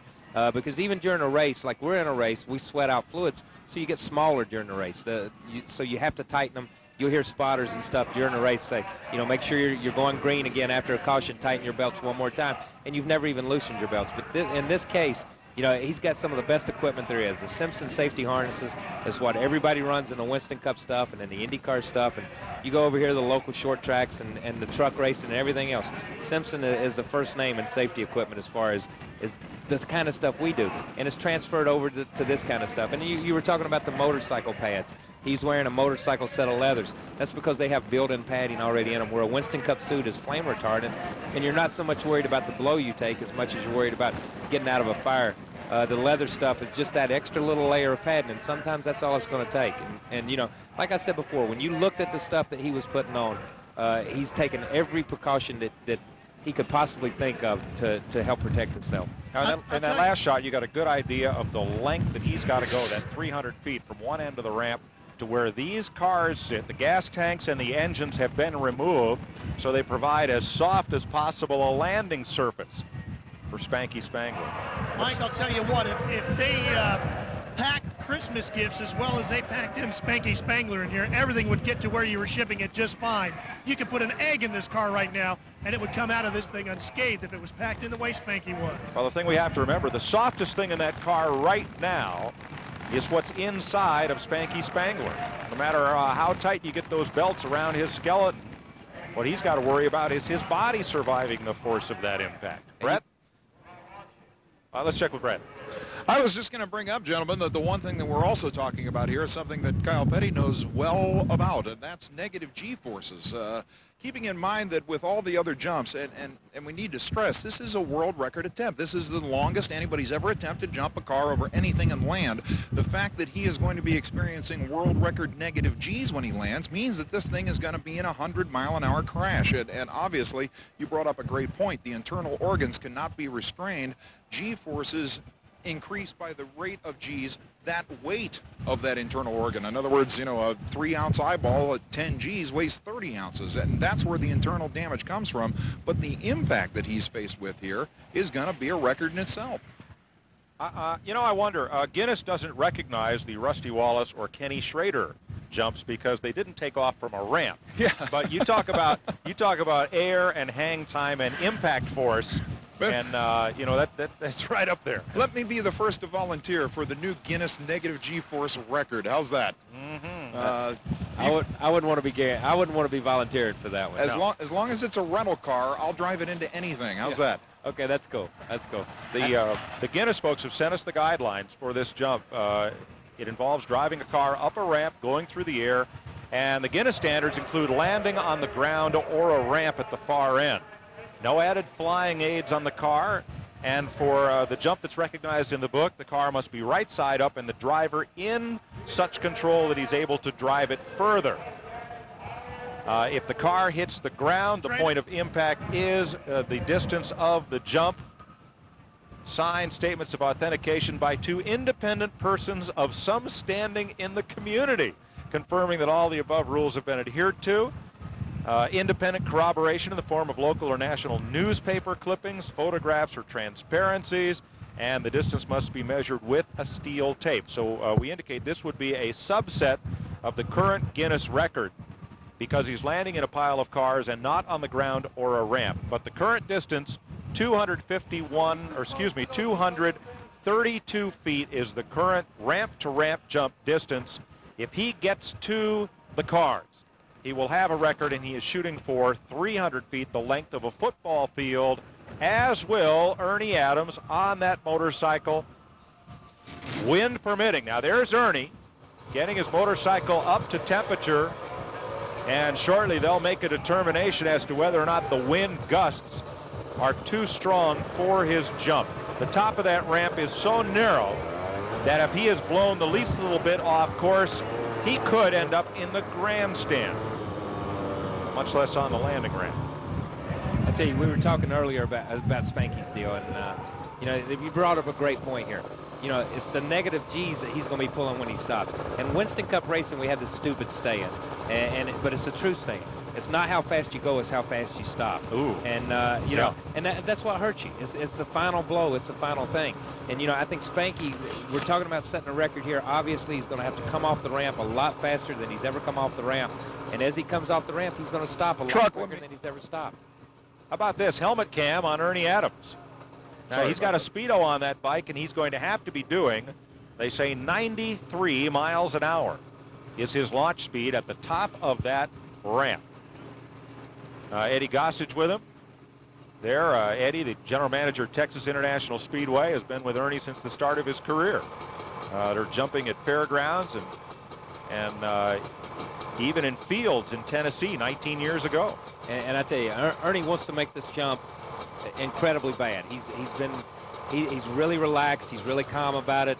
You know, he's spent most of the day working on his bikes, hanging time with his family, you know, with his mother and his daughters, and everybody are out here. And he really, really wants to make this jump. And, you know, I think Eddie and his crew chief here, these guys have sat back and they've said, okay, we're going to make the decision for you because you're not going to be thinking about what's best for you right now, you know what I mean? And with the wind gust and stuff, I think they are thinking about saying, you know, maybe it's not the time. Maybe we need to regroup and maybe we need to do some stuff because, you know, like I said before, when you start talking about a man jumping as far as Ernie's wanting to jump tonight and break all these records and do all this stuff, you really need perfect conditions, and we're not really under perfect conditions tonight.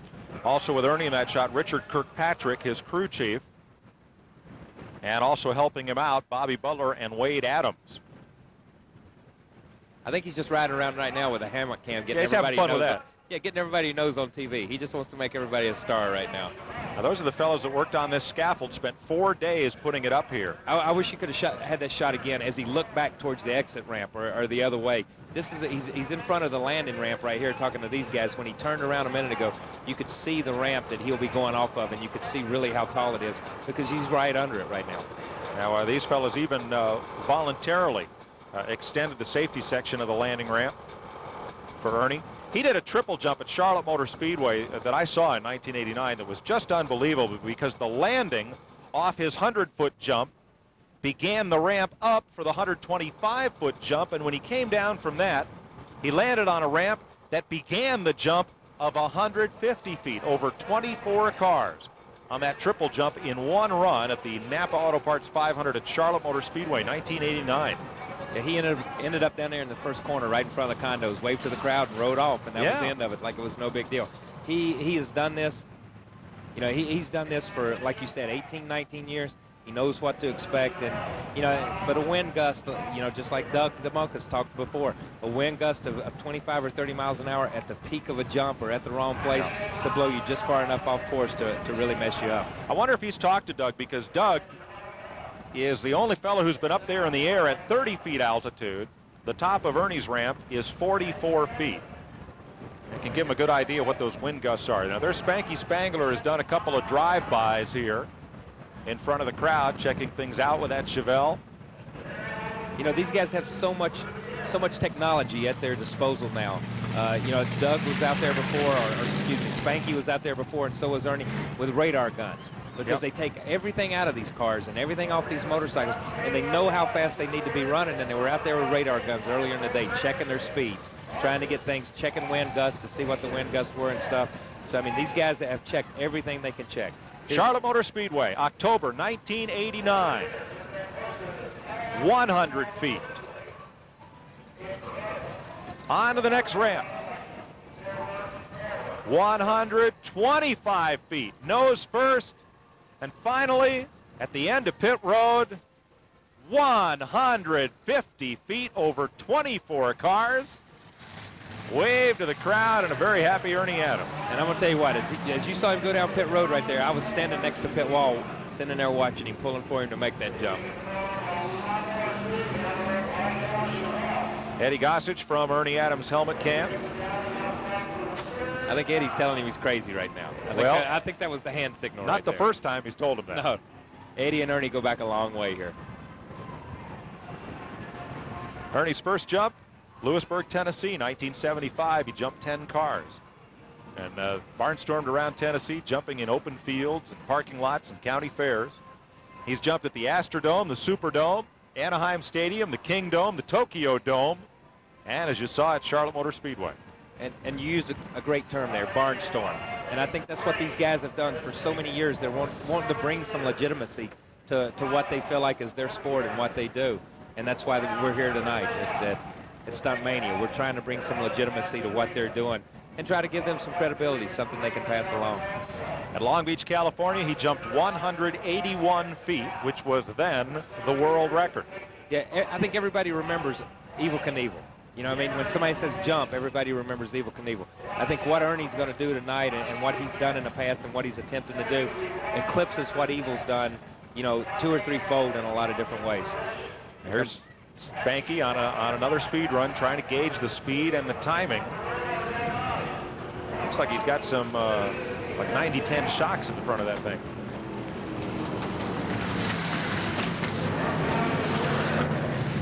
He's got to have some shocks, he's got to have some wheel clearance, and he's got to have some stuff, because as the thing goes into the ramp at 95 or 100 miles an hour, you don't want the thing bottoming out. You don't want it swerving to the left, swerving to the right. You know, they've got this car setting a little bit higher than what a normal road car would, so it's not, you know, it's just like the monster trucks we've been watching. A lot of work went into it, a lot of figuring, and a lot of figuring's gone into this stuff. You know, these guys, like I said, this isn't their first rodeo. They know what to expect. There's a look at Spangler's ramp and his family looking on. His daughter, Christy. A lot of prayers being said right now.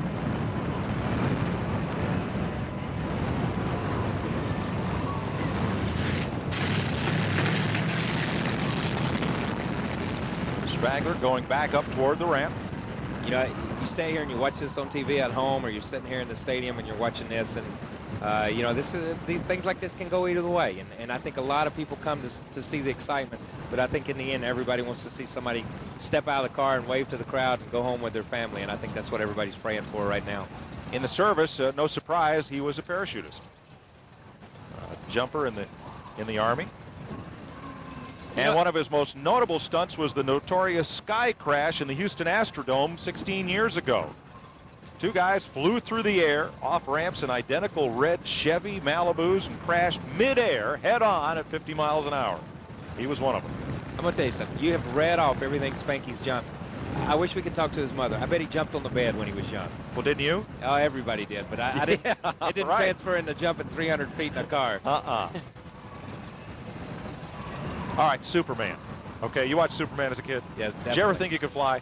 Knew I could fly. Me too. Knew I could fly. Right? How bad you get hurt? Knew I could fly. Knew I could fly when I jumped off the house. That's all right. You know what I mean? But you got to remember, that's only 10 or 12 feet. So sprained ankle, that's okay. I never got there. I jumped off the doghouse. Yeah, doghouse, that was cool. Yep. It was pretty. That was over pretty. My career was over pretty quick. Right there. Spanky needs to get to 100 miles an hour on the longest, steepest, tallest ramp he's ever attempted. And he wants to hit 300 feet. There's the ramp. There's the distance. And if he gets to those cars, he will have his world's record. He's jumping the 72 Surveil. There's a lot of people sitting at home crying that he's going to tear up the 72 yeah, Surveil. I can tell you that right now. The thing looked pretty good. Yeah, it's got a nice body on it. We were down there looking at it this morning. Nice wheels. All right, fire crew, rescue crew, Lifestar helicopter standing by. Yeah, I think what you'll see, as soon as Spanky hits the cars, you're going to see the ambulances there with the rescue people. Fire crew will be there. They'll be right on top of it. This is not like racing or anything else. You don't have to worry about somebody coming after you and getting in trouble. They're going to be right there on top of him. And the medical people have all been alerted. Everything's ready to go. So he's got the best of all possibilities and the best of all chances here. Spanky Spangler getting ready to go. Family and friends. Veteran of over 20 motion pictures, over 100 live stunt performances, a lot of TV commercials. That auto jump into water you saw at Firebird Lake, 232 feet, 85 miles an hour. Jumped a car on fire at 166 feet. And a Sidewinder 360-degree jump of 121 feet. 20 years of doing this, all leading up to this one jump.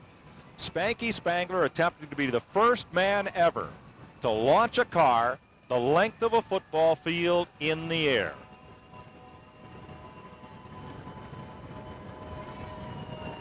It's got to be a lonely feeling being way down there in the drag strip in the dark and looking back up here. Even lonelier looking to see all those cars way down there. Oh, yeah. Somewhere in the darkness sits that yellow Chevelle of Spanky Spangler.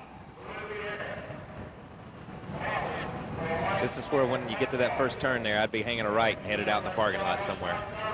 Spanky Spangler, whose career began as a teenager, as a stuntman on the Western Series Gunsmoke, and now he wants to be the first man to ever jump a car the length of a football field. Here he comes.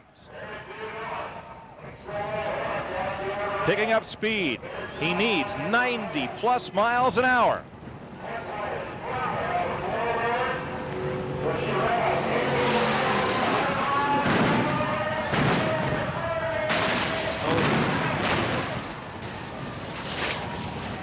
Spangler has done it. He has the distance. The car came down squarely on its tail. Did the seat absorb all that impact? Oh, they're cheering, man. He's okay. He's okay. It never took a solid lick. It came down on his tail. It rolled. Incredible. That's incredible. I can't believe I'm sitting here watching this. I can't believe he did it. I can't either. In fact, he almost cleared the pile of cars.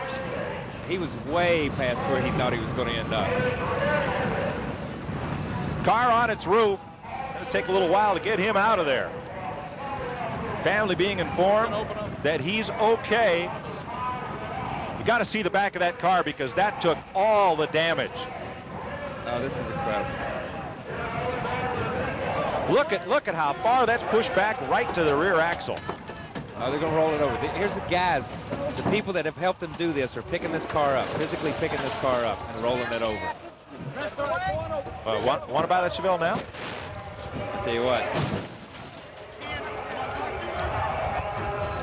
That thing looks like a gremlin in the back. Oh. More like a pacer the way it's smashed in on the front end rim. You can see that where he's set in the car with the roll bars and with everything there, that whole area is intact. They're just going to have to unpack him now. Just like they packed him in the car, they're going to have to go through the process of unpacking him. Obviously, he's talking to him. They're going to have to literally cut him out of the car. Yeah, they're cutting out. These are the window nets that we run in the Winston Cup cars. You see them taking the steering wheel off of it. You see them cutting everything out. They're going to start moving the patty now, little by little. Going to unpack, literally unpack him like you would a set of fine china. There's the back of the car. You see where it came down, right on that left rear corner.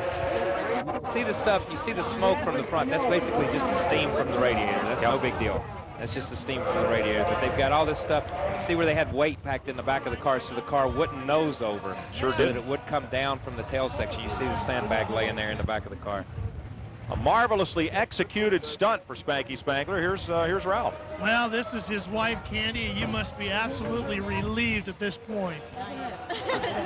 What did you think when he went launching through the air? I know it absolutely took my breath. Speechless. I don't know. It wasn't the position I thought he would be. It really scared me a lot. The good news is he's okay. They're going to let us get over here and get a word with him, I think, now. Let's see. There he is. Hey, way to go, record setter, Spanky Spangler. Congratulations. I am so happy I get to talk to you. That means you're okay. Tell me about that ride. Well, it's kind of a wild ride because we put a lot of, we kind of weighted the back end. And we put a little bit more in this morning, thought the balance of the car might be a little bit better. I think now that we might have put a little bit too much weight in the rear end, the flight was all right, but normally when I come down, I can see the cars that I'm crashing into. This time my front end was up and we tail drug into it. The impact was all right until I got over upside down and felt my head into the top of here, and it was pretty wild. Did you at any point wonder, what am I doing, or did it go absolutely the way you pictured it would? Well, it didn't go exactly the way I pictured. You know, I thought I'd bring the nose in more, but I was going to try to pancake it in a little bit more, so we put a little bit, we put some weight in the back end. I think we put a little bit too much in. and it kind of dropped me back in the rear end, kind of dropped me in a little bit. Well, now you've set your record. You've gone well over 300 feet. What do you do now? 50 to 360. Well, hey, Evil Knievel, you ain't so evil. All right, we're going to get another look at it from one more angle here. As you went off the ramp, were you right where you wanted to be? Yeah, I was floating in my car, started getting out on me a little bit, you know, and so I tried to float it in a little bit, tried to stay with my speed. My speedometer was getting up to right around 100 miles an hour, and I was trying to float in around 98. So. We spent a lot of time talking about the negative G's on the impact. You fell some 4 stories at over 100 miles an hour in a 72 Chevelle. What was that initial impact like? Well, the initial impact, it was pretty good because I came in on the tail. You know, I pancaked in a little bit, and that putting all the car on all the crash cars. So that helps a lot instead of coming in on the nose. I figured I'd come in on the nose and then flip over, but it worked out real well. Well, your daughter Christy is here to congratulate you on a successful attempt. Your wife is here as well. Can you do me a favor, and as we let him get one more, could you do me a favor and try to put into perspective in layman's terms what that impact is like? You say pancaked it in. To me, it looked like one of the most violent things I've ever seen. Well, it's pretty violent.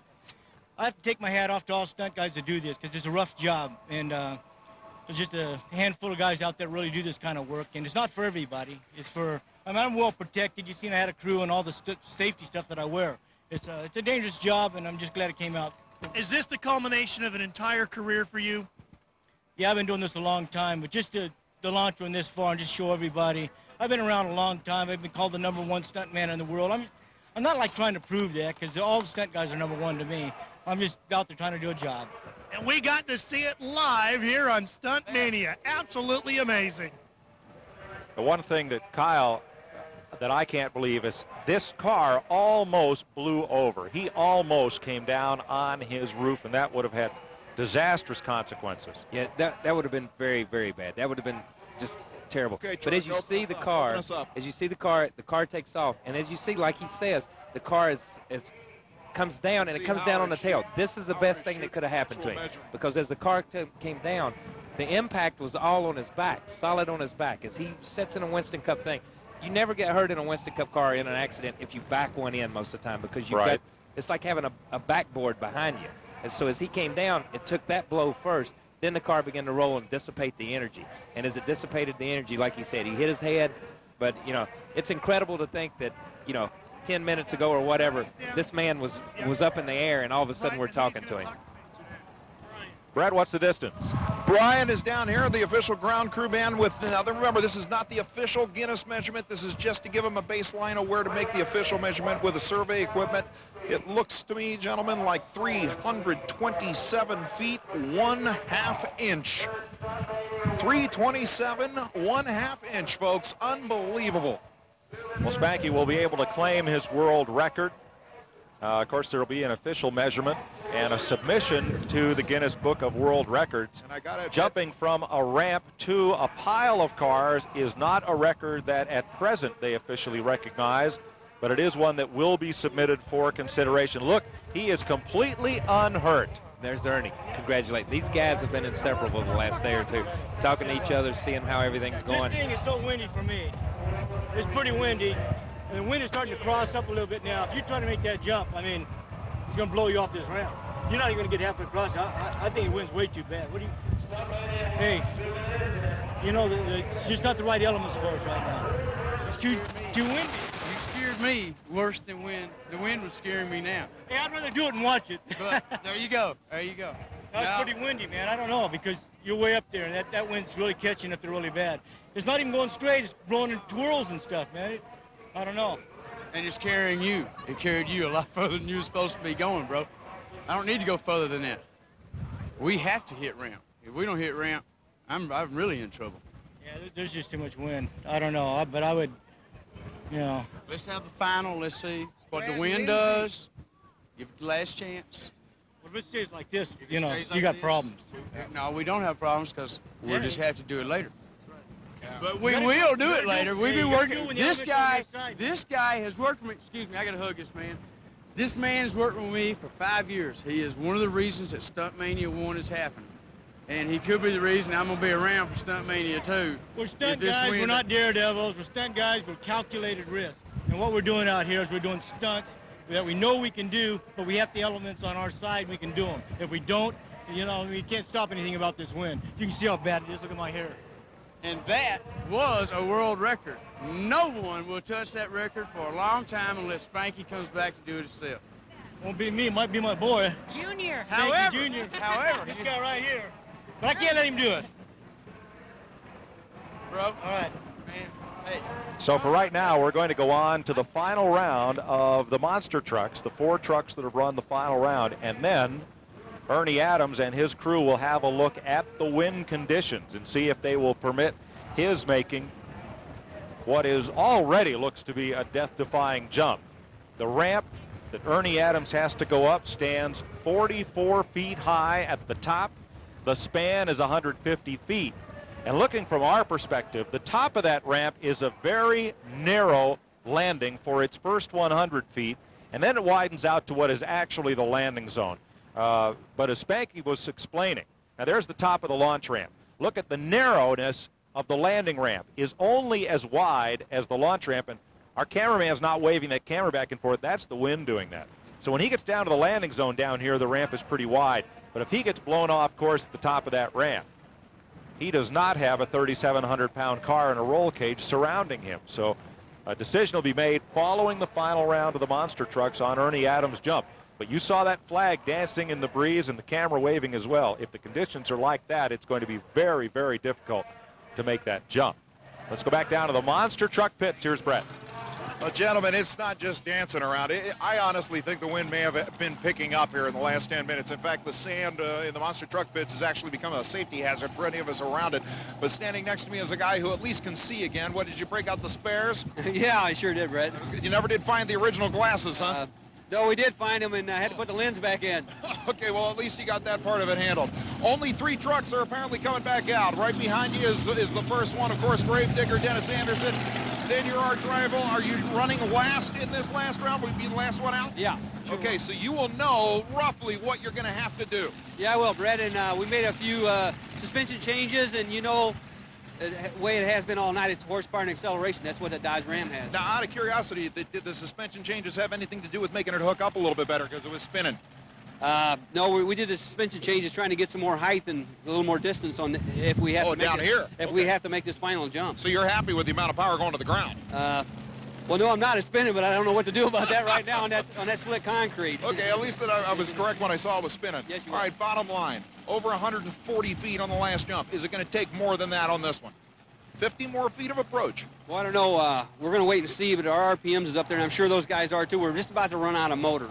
Well, you can't possibly back off any on them for $20,000. You can't back off, but I don't know how much further we're going to get in distance, but we're going to give it all we got. Hey, if I know Fred Schaefer, and I know the Barefoot guys, and I know Dennis Anderson, you guys would do anything that is possible to win this. That's right. I'm ready for I'm ready for that last round. Monster truck fans around the world are ready for it. Good luck, my friend, ladies and gentlemen, and back up to you, gentlemen. This is going to be the monster truck war of all time. Get ready.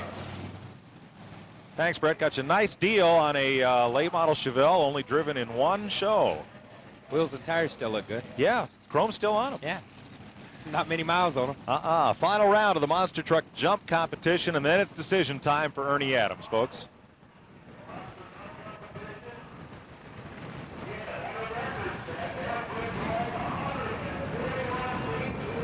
Gravedigger is set to go. The BIGFOOT Ford and the Barefoot Dodge. It'll be a 3-truck final. The 4th qualifier out with mechanical difficulties. I'm still sitting here thinking about Spanky's jump, I'm telling you. That's hard to believe. That's hard to believe. But I tell you what, I think Spanky said it, you know, when he said, hey, we're not daredevils, we're stuntmen. You know, we take calculated risks. And it's the same thing. There he goes up, he jumps, he does his thing, and then as soon as he lands, in the next 5 or 10 minutes, he's telling the next guy to go up what it's like out there, what the weather conditions are like, and whether they should or whether they shouldn't. So, you know, they're sharing a lot of information here right now. Well, this is a fraternity just like the garage area at any stock car race, where you're not going to tell somebody how to go fast, but you're going to tell them how to go out there and be safe and have a safe run. So there's Dennis Anderson. He's going to be the first of our 3 drivers who each got over 115 feet. So it's a Chevy, a Ford, and a Dodge in the final round for $20,000 to win. Couldn't ask for any more than that. There's the Ford entry. You think the Chevy's at a disadvantage because it's older? I don't think so. I don't think so either. Might have a little aero advantage. Looks a little narrower.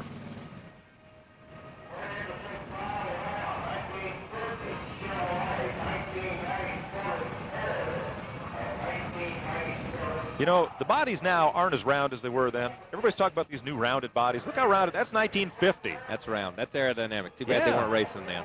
And I like the flames. Love the flames. You got to like the flames on anything. Did you see the flames on his driver's suit? That's pretty cool, too. Yeah. These guys, you know, this has come a long way. When they first started this thing and started the trucks and doing this stuff, the monster trucks, you know, it was just some guys having a big time. You know, kind of like the tractor pull circuit and some other things that have gone. But this is advanced, just like we said before. This is advanced into a form of motorsports that's taken off and that a lot of people enjoy and come out and watching when they go in the stadiums, watching when they're in the wide open places at fairs and things like that. And it's really taken off, and it's opened up a whole nother market for aftermarket products like these shocks and like things like that, to say that it gives a lot of people a new advertising venue, I guess. Well, these vehicles as competition machines started out as pullers at the county fairs in the 1920s. Doodlebugs, they were called. Farmers would take their tractors, overpower them, overtire them, and they'd have to drag a sled a certain distance. And they'd keep piling weight on the sled until nobody could drag it, and the last guy running was the winner. And look what they've evolved into. Pretty wild stuff. Really wild stuff. Some of these trucks, they've got as much money. They've got more money in these trucks than you've got in a standard Winston Cup car. I can tell you that right now. I'll bet they do. Now, if you were Hot Wheels, could you dream up anything this wild, or would you have to make it a copy of something like this? Oh, no, you have to make a copy. And it has to be an exact copy. But because the kids, you know, it's like anything else. Kids nowadays, and everybody, they want something that they've seen before. They want the Gravedigger. They want the Barefoot. They want the Bigfoot. They want something that they've seen on TV, that they've seen on Stunt Mania, that they can go to the store and buy. So these are cool things right now. Oh, look at this. Head to head. Head to head at an impasse. These things are so wide, I'm not sure you can get through these things. They have to take them apart to get them into the tractor trailers to take them home.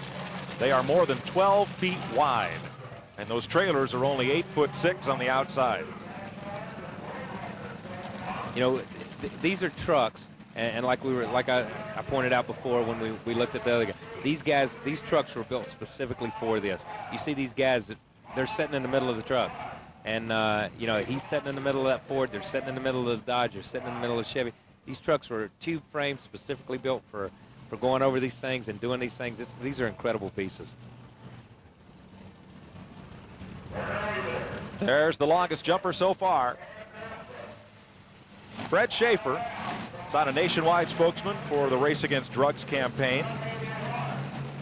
Goes around to schools touring, telling kids just to say no. He keeps physically fit, doesn't smoke, doesn't drink, watches what he eats.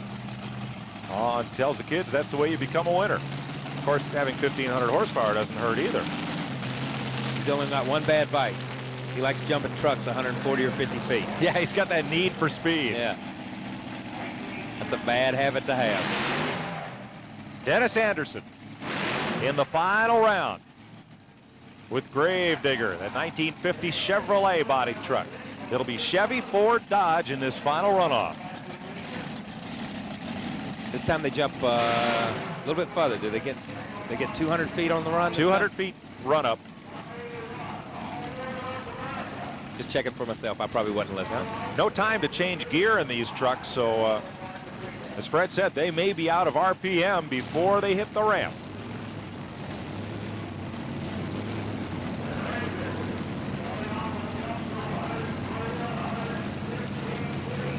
Last jump for Gravedigger, 116 feet.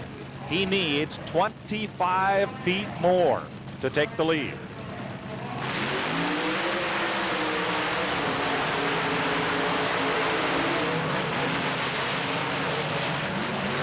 Looks close to that 140-foot mark. He broke something right there. Yes, he did. Sparks. I tell you what, these guys have been going all for it. You got a Ford, you got a Chevy, You got a Dodge. You got guys going for 20 grand. This is $20,000 in this jump off right here. And these guys are all mortal enemies. They don't like each other at all. So there's a lot of bragging rights, a lot of competition. And this is something that's going to go a long way for a long time. Now, he was at 100 feet before the wheels stopped spinning. I tell you what, it's just like you talked about. These guys have got so much power now. Ooh, he comes down right there. Boy, that's close to 150 feet. Yeah. These guys have got so much power right now. Watch these things. It's the guy that gets off the line and gets the power and gets the speed up before he gets to the ramp. He spent a lot of time spinning. Still had an incredible jump. Well, let's see how far. Ralph? Mike, there it is right there, 120 feet, 4 inches. And measured right at the back end of the start of the ditch right here, 124. Brett? That'll keep him in 3rd place, Brett. We just got the word, 124 feet. And it was probably the most out of shape you've been. Now, keep in mind, the wind, I believe, has picked up. That may have actually kept you back a little. Yeah, I tell you, I think I really got squirrely taken off. That was the worst takeoff that I'd done. I spun out. They're backing us up 200 foot now. It's on fresh asphalt then. Right, it's fresh, and I think there's a little dust back in there, but I just didn't feel comfortable with the takeoff. But hey, man, I was so far in the mission, I won't know getting out. What'd you lose? Was that a brake line or the power steering hose? That's just a bent tube off the valve cover. Oh, okay, nothing but a little oil then. No, we've been running with a blown head gasket all night, got a lot of base pressure, but hey, man, the old motor put out some good power for us. Landed hard enough to jar the door open on you. Yeah, it did. It jarred my teeth too, buddy. Really, you can believe that. Hey, let's face it. You're the underdog or the working man's hero amongst these three. So you got a lot of fans pulling for you. It ain't over. Yeah, you're right, man. We got an outdated truck. I mean, I got a brand new one on the press. I wish that thing was here and I could be with these guys right now. But hey, Stunt Mania 2, I'll be here with them with a brand new piece of iron. You may be the winner of Stunt Mania 1 yet. Hang on. Back to you, gentlemen. Thanks, Brett. Bigfoot moves in. Yeah, like you said, he just spent a lot of time leaving the line, spinning the tires, and he just couldn't get the run at it that he wanted to get. So, I don't know, man. This is pretty wicked stuff right here. To think these guys are going for 20 grand on one jump, that's pretty amazing. Dan Ruddy aiming for his biggest purse ever in one of the legendary Bigfoot trucks that Bob and Marilyn Chandler tour across the country. This is Bigfoot 14. 1993 chassis, 1997 body. His last jump, 130 feet 3 inches. Ooh. Whoa. And again, that truck lands hard. That's a 140-foot jump right there, maybe. He's a long way down. These guys are giving it all they got on this last jump. He had a harder but a straighter landing than his last one. Yeah. Let's look at it again. I'll have him in just a minute. He comes off the line. You see the tires spin. He corrects a little bit to the left. He gets to the ramp. He's up in the air. He veers to the left, and as he comes down, he's right there at it, man. He's right there at the 50-foot mark, 145, somewhere right along in that range. That truck pretty much straightened out in midair. Yeah. Got off to the right, and here it straightens out to land. Looks like a motorcycle jumper. Yeah. But boy, hard on the nose. He might be a little shorter than that from that angle. Let's check with Brad. Dennis, I was just going to tell Dennis Anderson he doesn't have to move because with one other truck left, everybody can hang out down here and find out who the winner is. I'm waiting for you to tell us the measurement as Dan Runny is coming out. What do you got, guys? How about 136 feet, 11 inches? 136.11. Well, we'll get Dan Runny out of the big blue Ford. And like I said, folks, you have to remember that Fred Schaefer and the Barefoot team is based in Granite City, Illinois, which is right across the river, right across the Missouri Arch from the Missouri side, obviously, where Bob Chandler, Dan Runny, Jim Kramer, and the rest of the boys run Bigfoot. It is an intense rivalry. You needed to at least beat the Digger that had a 120-foot jump. You're over 136 this time. Yeah, it was a good pass. We're just having problems getting the truck to hook up on concrete. Firestones and Fords working. We're just, like I said, it's a different scenario. We did the best we could do. We'll be back. Well, nothing can hook up on a cold asphalt surface like this, and that could very well be what is the downfall of Barefoot if he has problems. Right, exactly, and that's the other thing, Brett. It's cold out here, plus it's windy. We're jumping into the wind. That take something this big, 10,000 pounds, throw it into the wind. It was the squirreliest landing you've had, too. Kyle Petty said that was a rough one. That was a rough one. Yeah. All right, now one more time. Gentlemen, give me the number. What was it? 136 feet 11 inches. He is 6 feet 8 further than his second jump, but he is 4 feet shy of barefoot. Okay, 136 feet, 11 inches is now the mark to beat in this round, right? Now, that is his second run. That's his second run, and that is the best of this third round, yes. Okay, that's what we got to wait for now. One more to go. Thank you. We'll see what happens. Now, look at the tires on barefoot, and I think that's a lot of key to success. Anybody that's raced on street tires knows that you shave them down so you get as much rubber hitting the pavement, and it looks as if that's what Schaefer has done. Yeah, Schaefer, he's shaved his tires, so he's getting more rubber to the asphalt or to the concrete than anybody else here. It gets back into a tire patch. He jumped 140 some feet in the second round. He may not, maybe he got it by in the third round. I mean, he's jumped far enough to win the thing. He may not need to abuse his equipment. We'll have to check the rules, whether it is the longest jump of the night or the longest jump in the final round. That gets the $20,000. There you go with that rules thing again. I know nothing about rules. And I don't have the book up here, okay? Well, here he is getting back in the truck. He was out of the truck. That's what I say. Maybe he got it by. But maybe in the final you have to make a jump at it or you have to make a pass because there he is climbing back up into it. Or somebody's climbing up. Yeah, I do know that in the second round, the driver had the opportunity to take a bye run if his first round pass was not beat. Well, let's see here as Fred pulls up. He has the longest jump of the meet at 141 feet, 1 inch.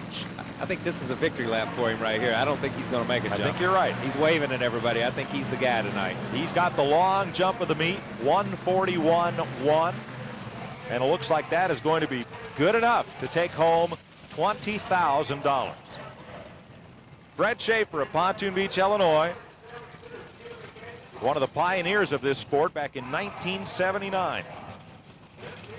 That Dodge Magnum powered Ram pickup. You know, it's like he talked earlier. He didn't show his hand in practice. He showed a little bit of what he had in the first jump and showed just enough in the second round not to have to do anything in the third round.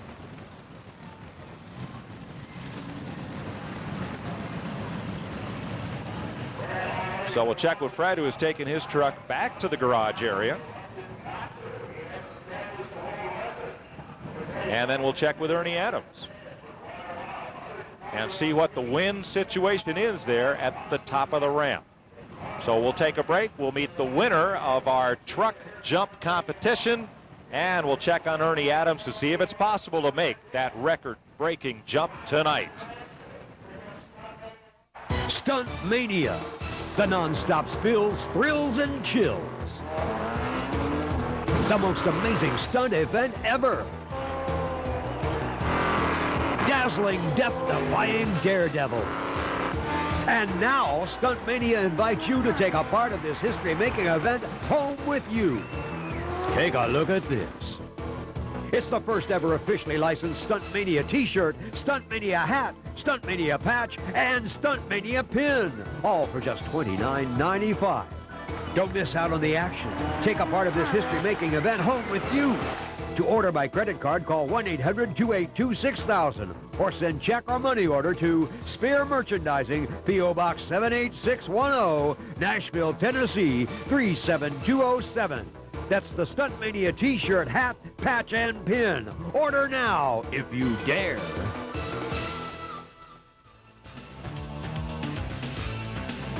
Welcome back to the world's fastest drag strip, Heartland Park, Topeka, Kansas. Mike Joy with Kyle Petty, Brett Kepner, and Ralph Shaheen. And you see the wind is still right flat out and gusting. It is not a steady, but it sure is a stiff wind. Now let's go to Brett Kepner with the winner of our monster truck jump-off.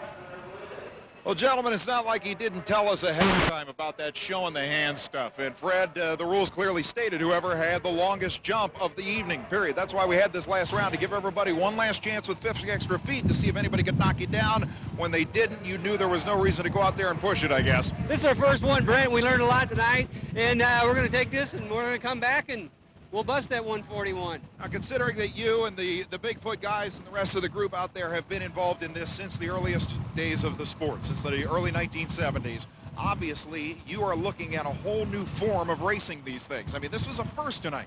Absolutely. We've never done a long jump like this before in competition. I mean, just playing around. And like I said, we've learned a lot tonight, and I think we can pick up quite a bit of footage in what we learned tonight. I mean, do you think this could become a competitive way to determine a monster truck champion? Yeah, I do. It's horsepower and acceleration. That's what the Dodge Ram's all about, and that's what we got, and that's why we're #1. What if we make you go for FAA physicals next year? Yeah, I think we're much further than I think that could be. That's right. I mean, pilot's licenses maybe become a part of the deal, but congratulations to you and everybody involved with this thing. Let's face it. Keep in mind, folks, that the Barefoot team name comes from the fact that Fred and the family has 2 black bears back at home, and I know it's getting late in the year. You're going to have to wake them up to tell them you won when you get home. That's right, exactly. And a brand new group of ostriches, I understand. That's right. We got a lot of critters running around home. You got weirder stuff than that. That giant Dodge is something to take care of. Congratulations again. Thank you again. Back up to you, gentlemen. Fred Schaefer, 141 feet 1 inch. And Ernie is astride his cycle. Ralph Shaheen, what's going on? Let's talk to Ernie as he pulls the helmet off and find out. Well, Ernie, you saw what happened to Spanky Spangler when he launched his Chevelle through the air. That thing weighs some 3,500 pounds, and it got blown around like a leaf. I know you don't weigh 3,500 pounds, and your ramp is a lot higher than he went off of. What are you thinking? The bike and I together are 400 pounds. I'm watching the flag, and it won't stay straight in any one direction. Earlier, it was going with us. You know, I was just hoping that, okay, but it'll just get down to 10 or 12 miles an hour. We're still in the ballpark. We can do this thing. 10 miles an hour is a blessing if it's right behind you. I didn't come out here to die tonight. If I was a daredevil, I'd go for it. I've been doing it for 19 years. I have 1 broken bone, a couple of abrasions. I expect to keep that record. Watch that flag until Stunt Mania 2. I cannot do this. And I mean, we have built the world's largest motorcycle ramps. But Spanky, thank God, Spanky went before me. Thank God Spanky's a friend of mine because he's worked with me together for this one so long. And when he rolls out of the car, one of the first things he says, he said, don't do it. And just Spanky's more experienced at different stunts than I am. I'm just strictly professional motorcycle. And what Spanky did tonight, you would have had to shoot me to make me do it. I mean, and he overshot, and thank God he's okay, you know. But we got through this with nobody being hurt, and there's no sense in me getting hurt doing it tonight. Well, I know these 2 gentlemen over here to your right had a lot to do with it, too. These are the 2 guys that have been with me for years, and Richard Kirkpatrick and Mr. Eddie Gossage. And I listen to them. They're wise, sagacious, and it's like Eddie makes a remark, and Richard does too. Sometimes I put this helmet on, and I turn the brain off except for just looking forward. And because I get so hyped, I'm so pumped. They said that, look, we'll jump, we'll stand in front of the ramp. You're not jumping tonight. So I've got to go with what Eddie and Richard say. And then when Spanky rolls out and tells me not to do it, I'm sorry. The calculations were all correct, Mike. The only thing they couldn't count on was Mother Nature. We'll have to wait till Stunt Mania 2 comes our way. As soon as we have the date for that, you can be sure these ramps will be erected once again. Kyle, we had breakfast with Ernie this morning. I mean, folks, there is no joke and there is no chicanery involved here. He was dead serious about making this jump. He showed us his angles, his calculations, had the confidence in the speed of the motorcycle. Ernie Adams was going to make this jump, and as you heard Ralph's interview, you could hear the wind in that microphone and just know how near impossible this was going to be to pull off. Yeah, it was. I tell you what, you know, after talking to him this morning, I mean, he's been really low-key about it. You know, that's been the big surprise to me, was to just be around him during the course of the day, knowing that he was getting ready to make a record jump. And, I mean, he had everything exactly down to everything they wanted to do, and all of a sudden, you know, the wind comes into effect. And it's like I said earlier, you know, the weather was bad, there was rain, the wind was a blessing. It blew it all out of here, but it hung with us for too long, and, you know, it eliminates it. And I think this shows a lot of courage, a lot of smarts, a lot of brains. Like he said, he's not a daredevil. These guys are stuntmen. They come out here, they take calculated risks, they look at what they're doing, and, you know, I think their thing is that they say, okay, it's not exactly right. There's no need for me to come out here and risk bodily harm. It amazes me when he stands there and says, I've had 1 broken bone and a few abrasions, and I've been doing this for 19 years. He wants to walk away from this jump, and you come back to Stunt Mania 2, he'll walk away. Well, my hat's off to Ernie Adams. It takes a certain amount of fortitude and a great deal of courage to want to make that jump, to go up to the end of that ramp and say, I can make it across, I can land safely, I can do this jump. But, you know, it takes perhaps even a bigger measure of courage to say, not tonight.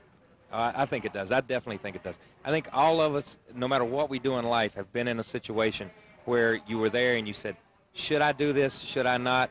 am I a big enough man or a big enough person to walk away from? And I think Ernie tonight showed that he's a big enough man to walk away from it. Folks, take a last look at those ramps. Ernie Adams will have them etched into his mind for some time to come. And he will jump the length of a football field.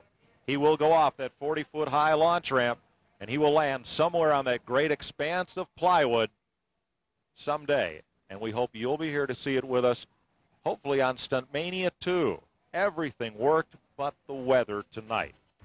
Spanky Spangler set a world record, over 300 feet, in a car-to-car crash jump. Doug DeMokas, 30 feet high, 300 feet long on only the back wheels. Of an over 140-foot jump by a monster truck, and you saw it all on Stunt Mania 2. For Kyle Petty, Brent Kepner, and Ralph Shaheen, I'm Mike Joy. Thanks for joining us here at Heartland Park, Topeka, Kansas. So long, everybody.